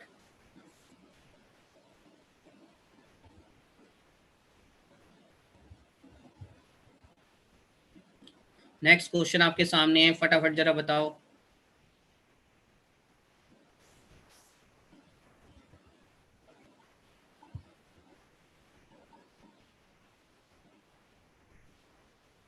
दयानंद कौशिक सर, मेरा नाम भी लो बेटा, सबके ले रहा हूं मैं नाम, आंसर दो आप फटाफट बता। आंसर आने शुरू हो गए, B C B C B C B C B B B C C. बेटा ध्यान से पढ़ो क्वेश्चंस की लैंग्वेज को, इसलिए मैं बोल रहा हूँ बार बार। तो बेटा आंसर है इसका डिसिप्लिन, क्योंकि हमने क्या बोला, स्मूथ एंड सिस्टमैटिक वर्किंग। बेटा डिसिप्लिन जरूरी है ना, तभी तो स्मूथ और सिस्टमैटिक काम चलेगा। अब क्लासेस में आप देखते हो, हम बोलते हैं ना डिसिप्लिन में रहो, स्कूल्स में आपको बोलते हैं डिसिप्लिन में रहो, अगर आप डिसिप्लिन में नहीं रहोगे तो टीचर कैसे पढ़ाएगा। तो बेटा डिसिप्लिन में रहना बहुत जरूरी है, तो इसीलिए सुपरवाइजर्स भी हर लेवल पे जरूरी होते हैं, ताकि वो देखते रहें कि सब चीजें स्मूथ और सिस्टमेटिक तरीके से चल रही हैं। बहुत बढ़िया, बहुत बढ़िया बेटा, डिसिप्लिन इसका आंसर है। नेक्स्ट आ जाओ, बहुत इंपॉर्टेंट क्वेश्चन है ये भी। Panchayats in our country have been given more powers to and spend funds granted to them by the government for welfare of villages. Identify the principle of management highlighted in the statement. तो फटाफट जरा इसका answer भी दो मुझे फटाफट, कि क्या आंसर आना चाहिए इसका, कि जो पंचायत है हमारी, आपने सोशल साइंस में पढ़ा होगा, उनको बहुत सारी पावर दी गई हैं और उनको फंड ग्रांट करती है गवर्नमेंट की, वो अपने हिसाब से वेलफेयर जो भी करनी है गाँव की, गाँव में जो ग्राम पंचायत होती हैं उनको दे दिया बेटा पैसा, कि आप अपने हिसाब से जो लगता है आपको, जहाँ पे आप वेलफेयर करना चाहते हो गाँव की, उस तरीके से खर्च करो। तो बेटा इसमें कौन सा प्रिंसिपल ऑफ मैनेजमेंट हाईलाइटेड हुआ है, जल्दी से आंसर बताओ मुझे।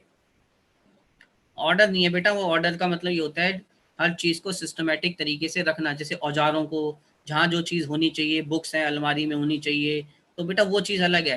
लेकिन आप जब तक डिसिप्लिन नहीं में नहीं रहोगे, यानी जो आपको बोला गया वो काम नहीं करोगे बिल्कुल, तो सुपरवाइजर का काम होता है डिसिप्लिन मेंटेन करना। ऑर्डर में तो औजार होंगे ही होंगे, ऑर्डर अलग चीज़ है बेटा, डिसिप्लिन अलग चीज़ है। बहुत बढ़िया आंसर आ गया इसका, सेंट्रलाइजेशन एंड डिसेंट्रलाइजेशन। अच्छा जी, और आंसर मैं चाहूंगा फटाफट। बहुत बढ़िया, ठीक है, जवाब आपका सही है, सेंट्रलाइजेशन एंड डिसेंट्रलाइजेशन। जैसे मैंने अभी आपको एग्जांपल दिया था कि भाई गवर्नमेंट हर जगह तो देख नहीं सकती, उन्होंने क्या किया, कुछ पावर नीचे डिस्ट्रीब्यूट कर दी, जैसे गांव के लिए क्या बना दी पंचायत, तो उनको फंड दे दिया कि भाई अपने हिसाब से आप खर्च कर लो। तो बेटा सेंट्रलाइजेशन और डिसेंट्रलाइजेशन का रोल है इसके अंदर। बहुत बढ़िया आंसर बेटा, बहुत बढ़िया, बी, गुड। चलो जी एक और देखते हैं। Employees turnover should be minimize to maintain organizational efficiency, this statement is related to. Turnover का मतलब बेटा होता है एम्प्लॉइज का आना जाना, यानी एम्प्लॉइज टर्नओवर मतलब एम्प्लॉइज जो आते जाते रहते हैं, नौकरी छोड़ते रहते हैं, आते रहते हैं, वो कम से कम करना चाहिए, ताकि ऑर्गेनाइजेशन की एफिशिएंसी बनी रहे। तो बेटा ये किससे रिलेटेड है, फटाफट बता दो जरा, फटाफट, मैं आपका चैट बॉक्स में वेट कर रहा हूँ बेटा, फटाफट जरा।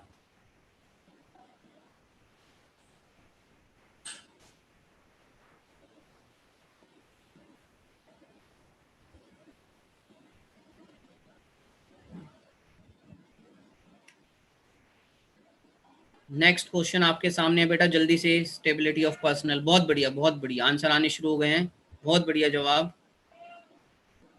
बहुत बढ़िया, गुड।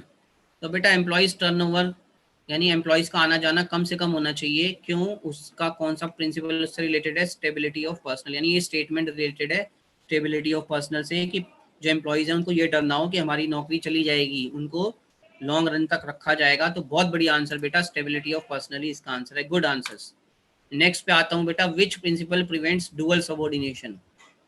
बहुत ही इंपॉर्टेंट है बेटा, इसको भी ध्यान से पढ़ना। प्रिवेंट्स का मतलब होता है रोकना, डुअल सबऑर्डिनेशन दो तरह, यानी दोहरी, जिसको बोलते हैं हम, डुअल सबऑर्डिनेशन को कौन सा प्रिंसिपल रोकता है, फटाफट इसका जवाब दो बेटा, मैं वेट कर रहा हूँ आपका चैट बॉक्स में, जल्दी से जल्दी। स्टेबिलिटी ऑफ पर्सनल, बहुत बढ़िया बहुत बढ़िया। चलो आगे चलो फटाफट, सेकंड क्वेश्चन आ गया आपके सामने, उसका जवाब दो मुझे।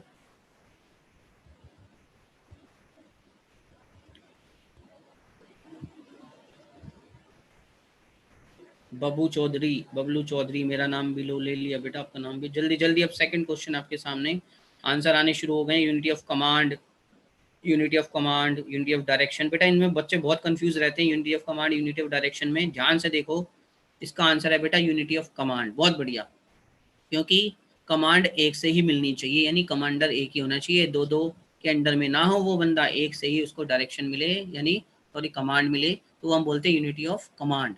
तो इसका आंसर है बेटा यूनिटी ऑफ कमांड।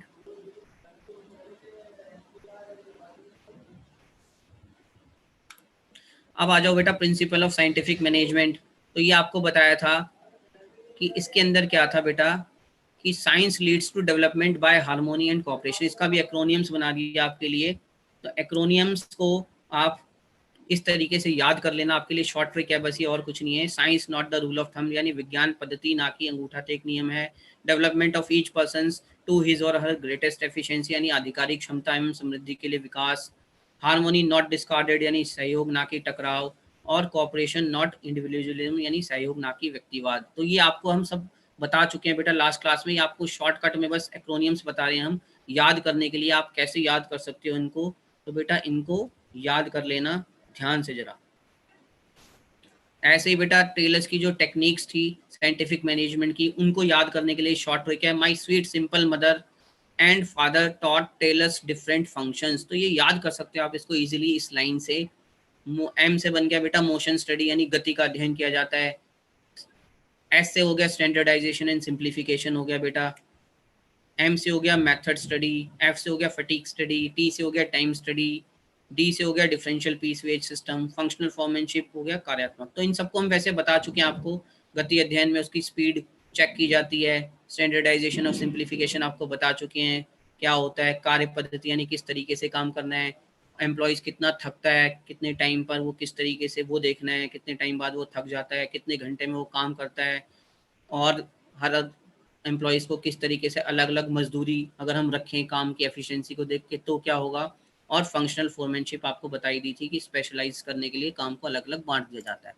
अब इस पर कुछ क्वेश्चन हैं बेटा फटाफट। The technique in which task of supervision is divided into several specialized functions and each function is instructed to specialized foreman is. अब बेटा ये टेक्निक किससे रिलेटेड है, फटाफट जरा, टेलर से रिलेटेड है ये टेक्निक बतानी है आपको। which task of supervision is divided into several specialized functions and each function is entrusted to a specialist foreman। तो बेटा ये कौन सी टेक्निक थी टेलर की, स्टैंडर्डाइजेशन था, डिफरेंशियल पीस वेज सिस्टम था, सिंप्लीफिकेशन था, या फंक्शनल फोरमैनशिप थी। टेक्निक है बेटा, ये ध्यान रखना। ये फटाफट जरा इसका जवाब दो फटाफट।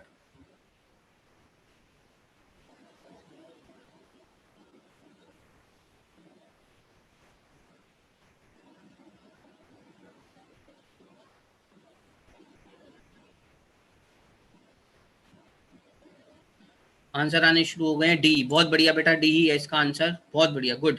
फंक्शनल फोरमैनशिप होता है ये। नेक्स्ट आ जाओ बेटा, मेथड मैच द फॉलोइंग। अब कुछ बच्चे कह रहे थे सर पिछले वाले को डिफाइन कर दो, बेटा इसमें अभी डिफाइन हो जाएगा आपका अपने आप। मैच द फॉलोइंग आपके सामने है, फटाफट आंसर दो जरा मुझे। वन का क्या है, बी सी डी, यानी वन के आगे लिखो A B C D, second के आगे A B C D C, third के आगे, फोर्थ के आगे, जो भी जिससे मैच कर रहा है फटाफट 1 2 3 4 लिख के फटाफट मैच करके दिखा दो बेटा मुझे, क्योंकि टाइम है शॉर्ट इसलिए मैं अब थोड़ा सा फास्ट चल रहा हूँ। इसको बस मैच करके दिखा दो, इसी में आपके आंसर्स छुपे हुए हैं, फटाफट जरा।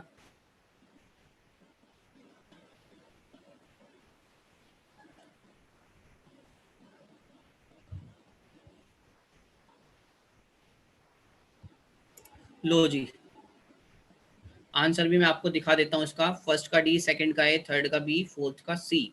क्योंकि बेटा one of the best of doing job, बस best way of doing job, one D, यानी ये होता है मेथड कि किस तरीके से हम काम कर सकते हैं, वो होता है मेथड स्टडी। सेकंड का है बेटा A, eliminate unnecessary diversity of product, जैसे आपको बताया था शू का साइज, शर्ट के साइज के बारे में, कि ज़्यादातर हम 38 के बाद 40 नंबर की शर्ट देखते हैं, 39 हम नहीं बनाते, तो वो हो गया बेटा सिंप्लीफिकेशन। ऐसे ही setting standards for the business activity, third का आंसर है बी, स्टैंडर्डाइजेशन हो गया कि हम स्टैंडर्ड्स फिक्स कर देते हैं बेटा एक्टिविटीज के लिए। और फोर्थ बचा जो हमारा वो होता है सी, यानी इसका एलिमिनेट अननेसेसरी मूवमेंट्स। तो ये मोशन स्टडी में देखा जाता है कि जब एम्प्लॉइज मूव करता है इधर से उधर तो वो कितने टाइम वेस्ट करता है टाइम को, तो उसको हमें ध्यान में रखना होता है, तो वो कहलाता है बेटा मोशन स्टडी। तो इसमें आपकी चारों चीजें क्लियर हो जाएंगी सारी की सारी। तो बहुत बढ़िया आंसर है बेटा आपके। फिर एक और है आपका ये मैच द फॉलोइंग, इसको भी जरा फटाफट करो आप try. Scientific principle of management है बेटा ये किससे मैच कर रहा है, 1 सेकंड किससे करेगा, थर्ड किससे करेगा, फोर्थ किससे करेगा, जरा फटाफट बता दो मुझे फटाफट।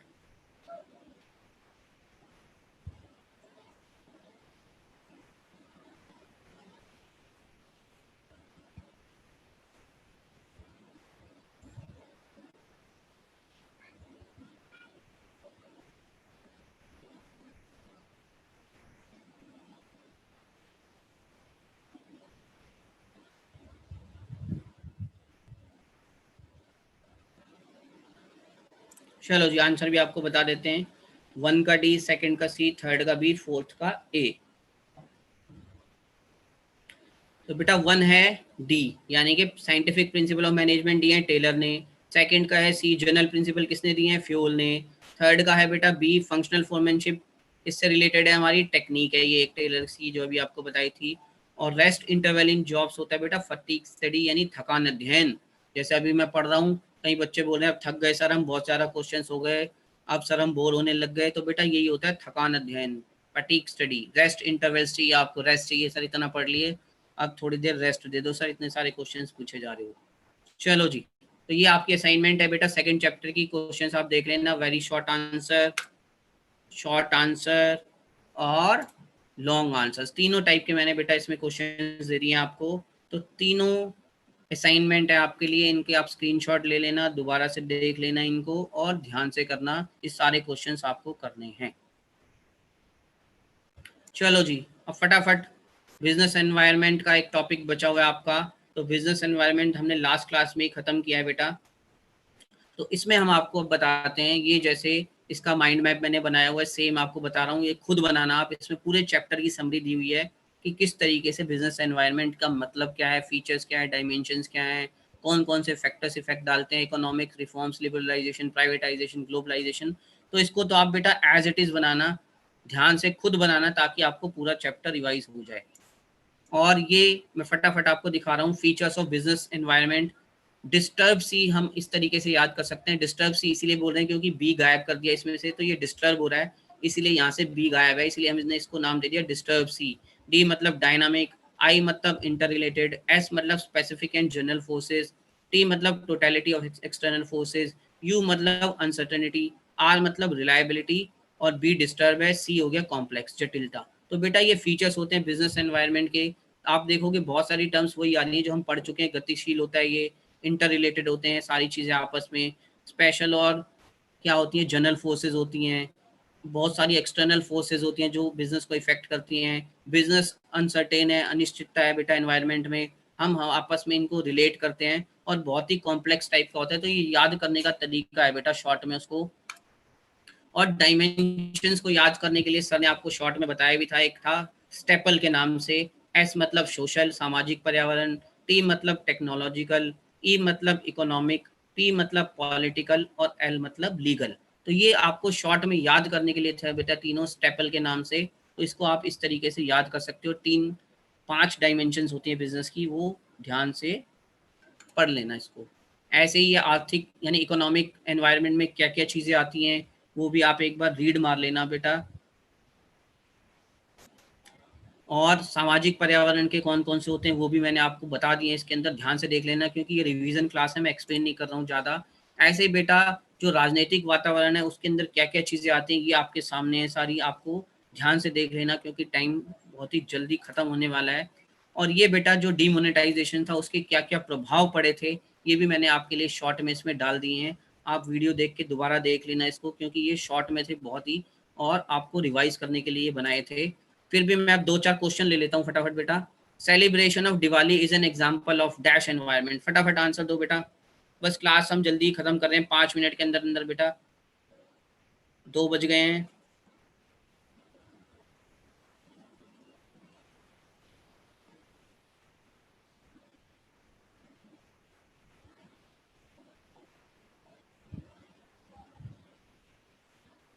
बेटा सबका नाम ले रहा हूँ मैं, खत्म कर रहा हूँ बस क्लास को 5 मिनट में मैक्सिमम। इसका आंसर दे दो फटाफट बस मुझे। Celebration of Diwali is the example of dash environment. फटाफट सोशल, आंसर आने शुरू हो गए, बहुत बढ़िया। क्योंकि सोशल एनवायरनमेंट है, हमारे समाज में इस तरह का क्या है, ट्रेंड है कि हम दिवाली मनाते हैं, बहुत बढ़िया। ऐसे ही end of licence quota and reduction of government control is किससे रिलेटेड है बेटा? अभी आपको 3 चीजें बताई थी मैंने कि लाइसेंस कोटास जो थे गवर्नमेंट ने वो क्या कर दिए, एंड कर दिए, हटा दिए, और गवर्नमेंट का कंट्रोल कम कर दिया बेटा। तो आप इसको किससे लिंक कर रहे हैं? फटाफट जरा आंसर दो। सोशल दिवाली था, बहुत बढ़िया। इसका क्या आंसर होगा? जल्दी से जल्दी फटाफट। End of licence quota and reduction of government control किससे रिलेटेड है बेटा? फटाफट 3 टर्म्स अभी आपको बताई थी, लिबरलाइजेशन, प्राइवेटाइजेशन, ग्लोबलाइजेशन। तो ये कोड किससे रिलेटेड है? फटाफट बताओ जरा। लिबरलाइजेशन। आंसर आने शुरू हो गए, बहुत बढ़िया बेटा, बहुत बढ़िया। करेक्ट आंसर्स आ रहे हैं अब आपके, बहुत बढ़िया। चलो जी, तो बेटा इसका आंसर है लिबरलाइजेशन, बहुत बढ़िया। कि जब हम छूट दे देते हैं यानी कमी कर देते हैं, लाइसेंस हमने कोटा उनका कम कर दिया, कंट्रोल कम कर दिया, तो उसको बोलते हैं हम लिबरलाइजेशन। बहुत बढ़िया बेटा। दिवाली लीगल नहीं है बेटा, लिबरलाइजेशन है ये लिबरलाइजेशन से रिलेटेड है, एनवायरमेंट नहीं है बेटा ये। फिर है बेटा privatization of ownership through sale of equity shares is called. हम क्या बोलते हैं जब हम प्राइवेटाइजेशन करते हैं? किसके थ्रू? जब हम इक्विटी शेयर्स को सेल कर देते हैं किसी कंपनी के, तो उसको हम क्या बोलते हैं बेटा? उस टर्म को क्या बोला जाता है? Privatization of ownership through sale of equity shares. यानी प्राइवेट कंपनी को जब सरकारी कंपनी के शेयर बेच दिए जाते हैं तो उसको हम क्या बोलते हैं बेटा? जरा फटाफट आंसर दे दो मुझे इसका। तो बेटा इसका आंसर है आपका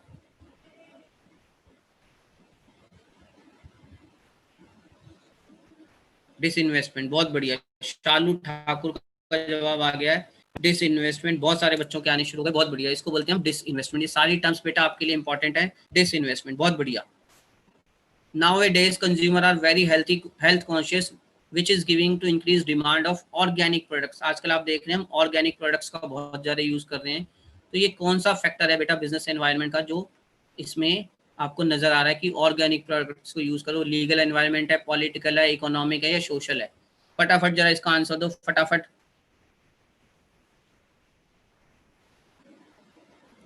यानी ऑर्गेनिक प्रोडक्ट्स की डिमांड अचानक ही बढ़ रही है, कंज्यूमर सारे के सारे हेल्थ कॉन्शियस हो गए हैं। तो बेटा इसमें लीगल एनवायरनमेंट है, पॉलिटिकल है, इकोनॉमिक है या सोशल है? फटाफट वेट कर रहा हूँ बेटा आपके आंसर्स का मैं, फटाफट जरा।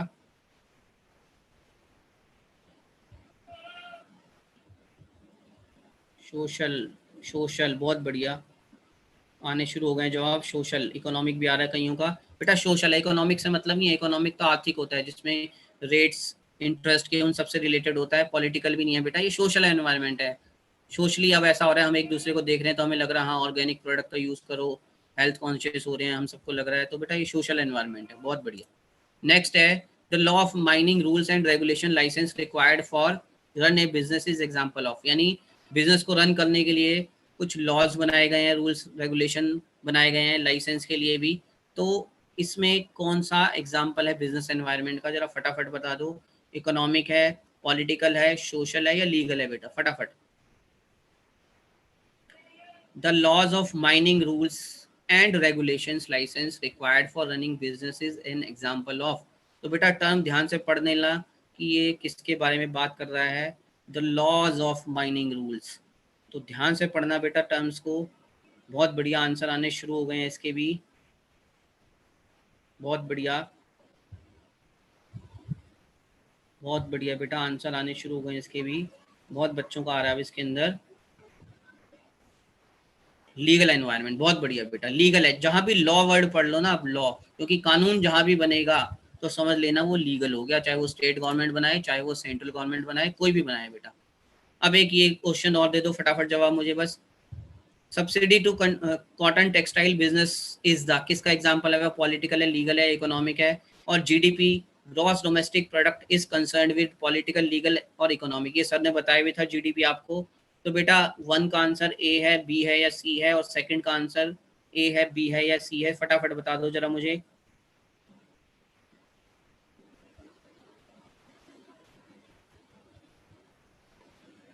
जसपाल सिंह सर, मेरा भी नाम लो, ले लिया बेटा, ले लिया। अनीता बिस, आपके सारे करेक्ट आंसर थे, बहुत बढ़िया।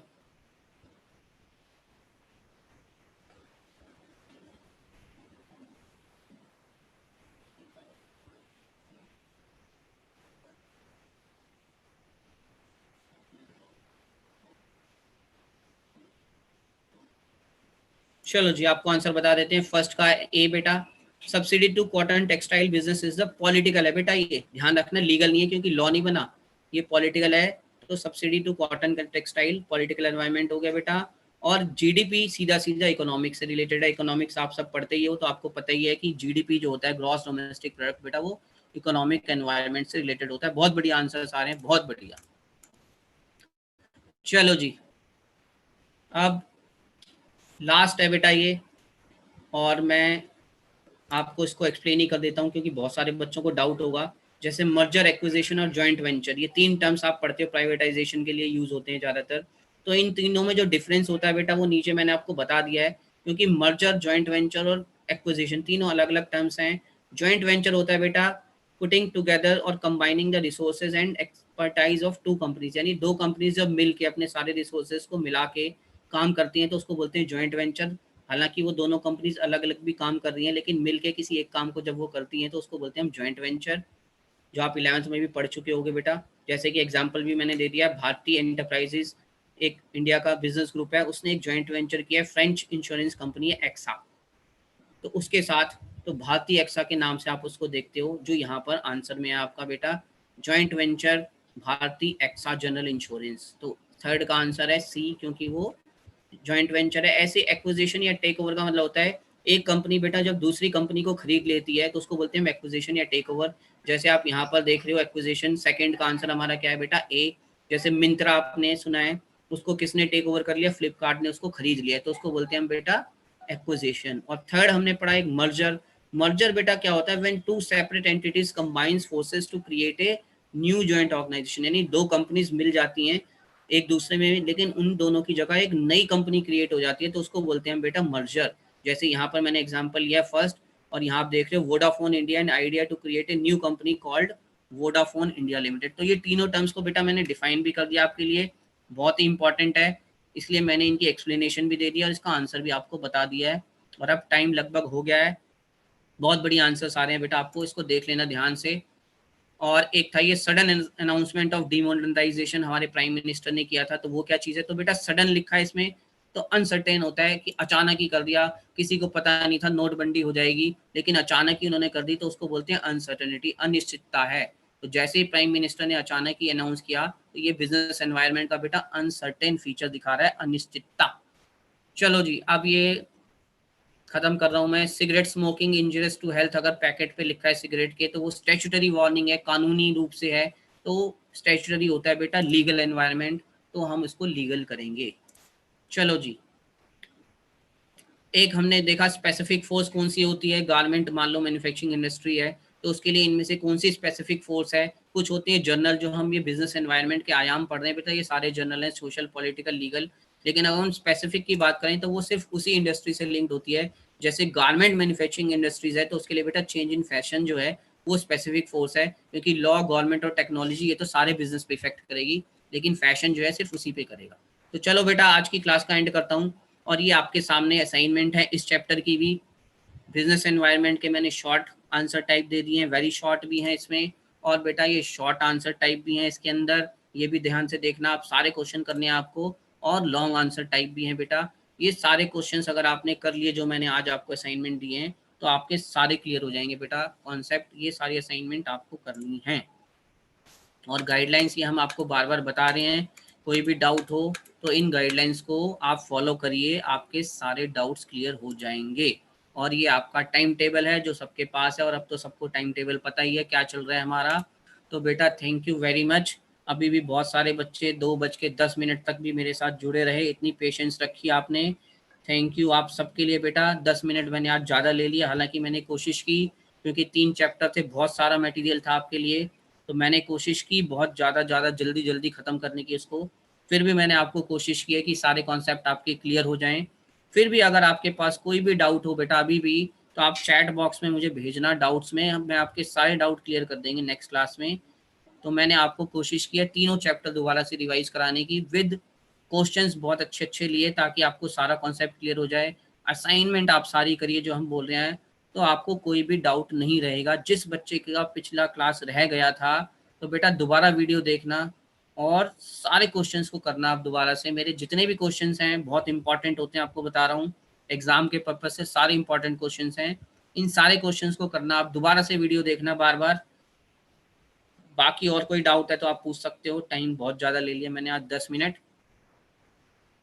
हालांकि मैं कोशिश करता हूँ टाइम पे ख़त्म कर दूँ बेटा। Thank you thank you thank you सबका, thank you, wonderful session, thank you thank you. कोशिश की मैंने, बहुत फास्ट फास्ट भागना पड़ा मुझे लास्ट में, क्योंकि टाइम बेटा कम रह गया था। 3 चैप्टर एक क्लास में कवर करने थे मुझे और बहुत सारे क्वेश्चन थे, लेकिन मैंने आपको सारे ही क्वेश्चंस करवा दिए हैं लगभग, कोई भी छोड़ा नहीं है ऐसा। तो आप इनको एक बार दोबारा देख लेना, आपका बिल्कुल क्लियर हो जाएगा कॉन्सेप्ट सारे के सारे। सारे नोट्स अवेलेबल करवा देंगे बेटा। जॉइंट वेंचर में कंपनी अलग होती है क्या? बेटा जॉइंट वेंचर में दोनों अलग अलग ही रहती हैं और मिल के वो कुछ काम करते हैं, उनको बोलते हैं हम जॉइंट वेंचर। आपने 11th में भी पढ़ा होगा। भारती जो है वो इंडिया की कंपनी है, एक्सा जो है बेटा फ्रांस की कंपनी है। उन दोनों ने मिलकर एक नया काम शुरू किया इंश्योरेंस में, तो भारतीय एक्सा के नाम से हो गया। हालांकि वो दोनों कंपनीज अलग अलग भी अपना काम कर रही हैं, और ये इंश्योरेंस के काम के लिए सिर्फ उन्होंने एक अलग से जॉइंट वेंचर क्रिएट किया है।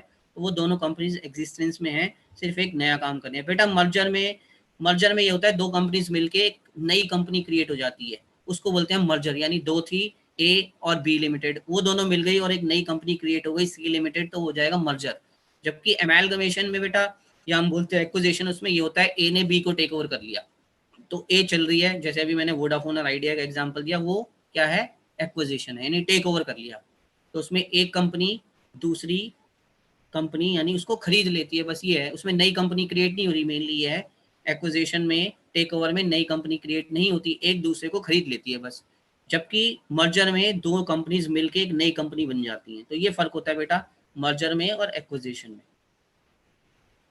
नेक्स्ट क्लास कब होगी बेटा बिजनेस की? तो वही ट्यूसडे को होगी।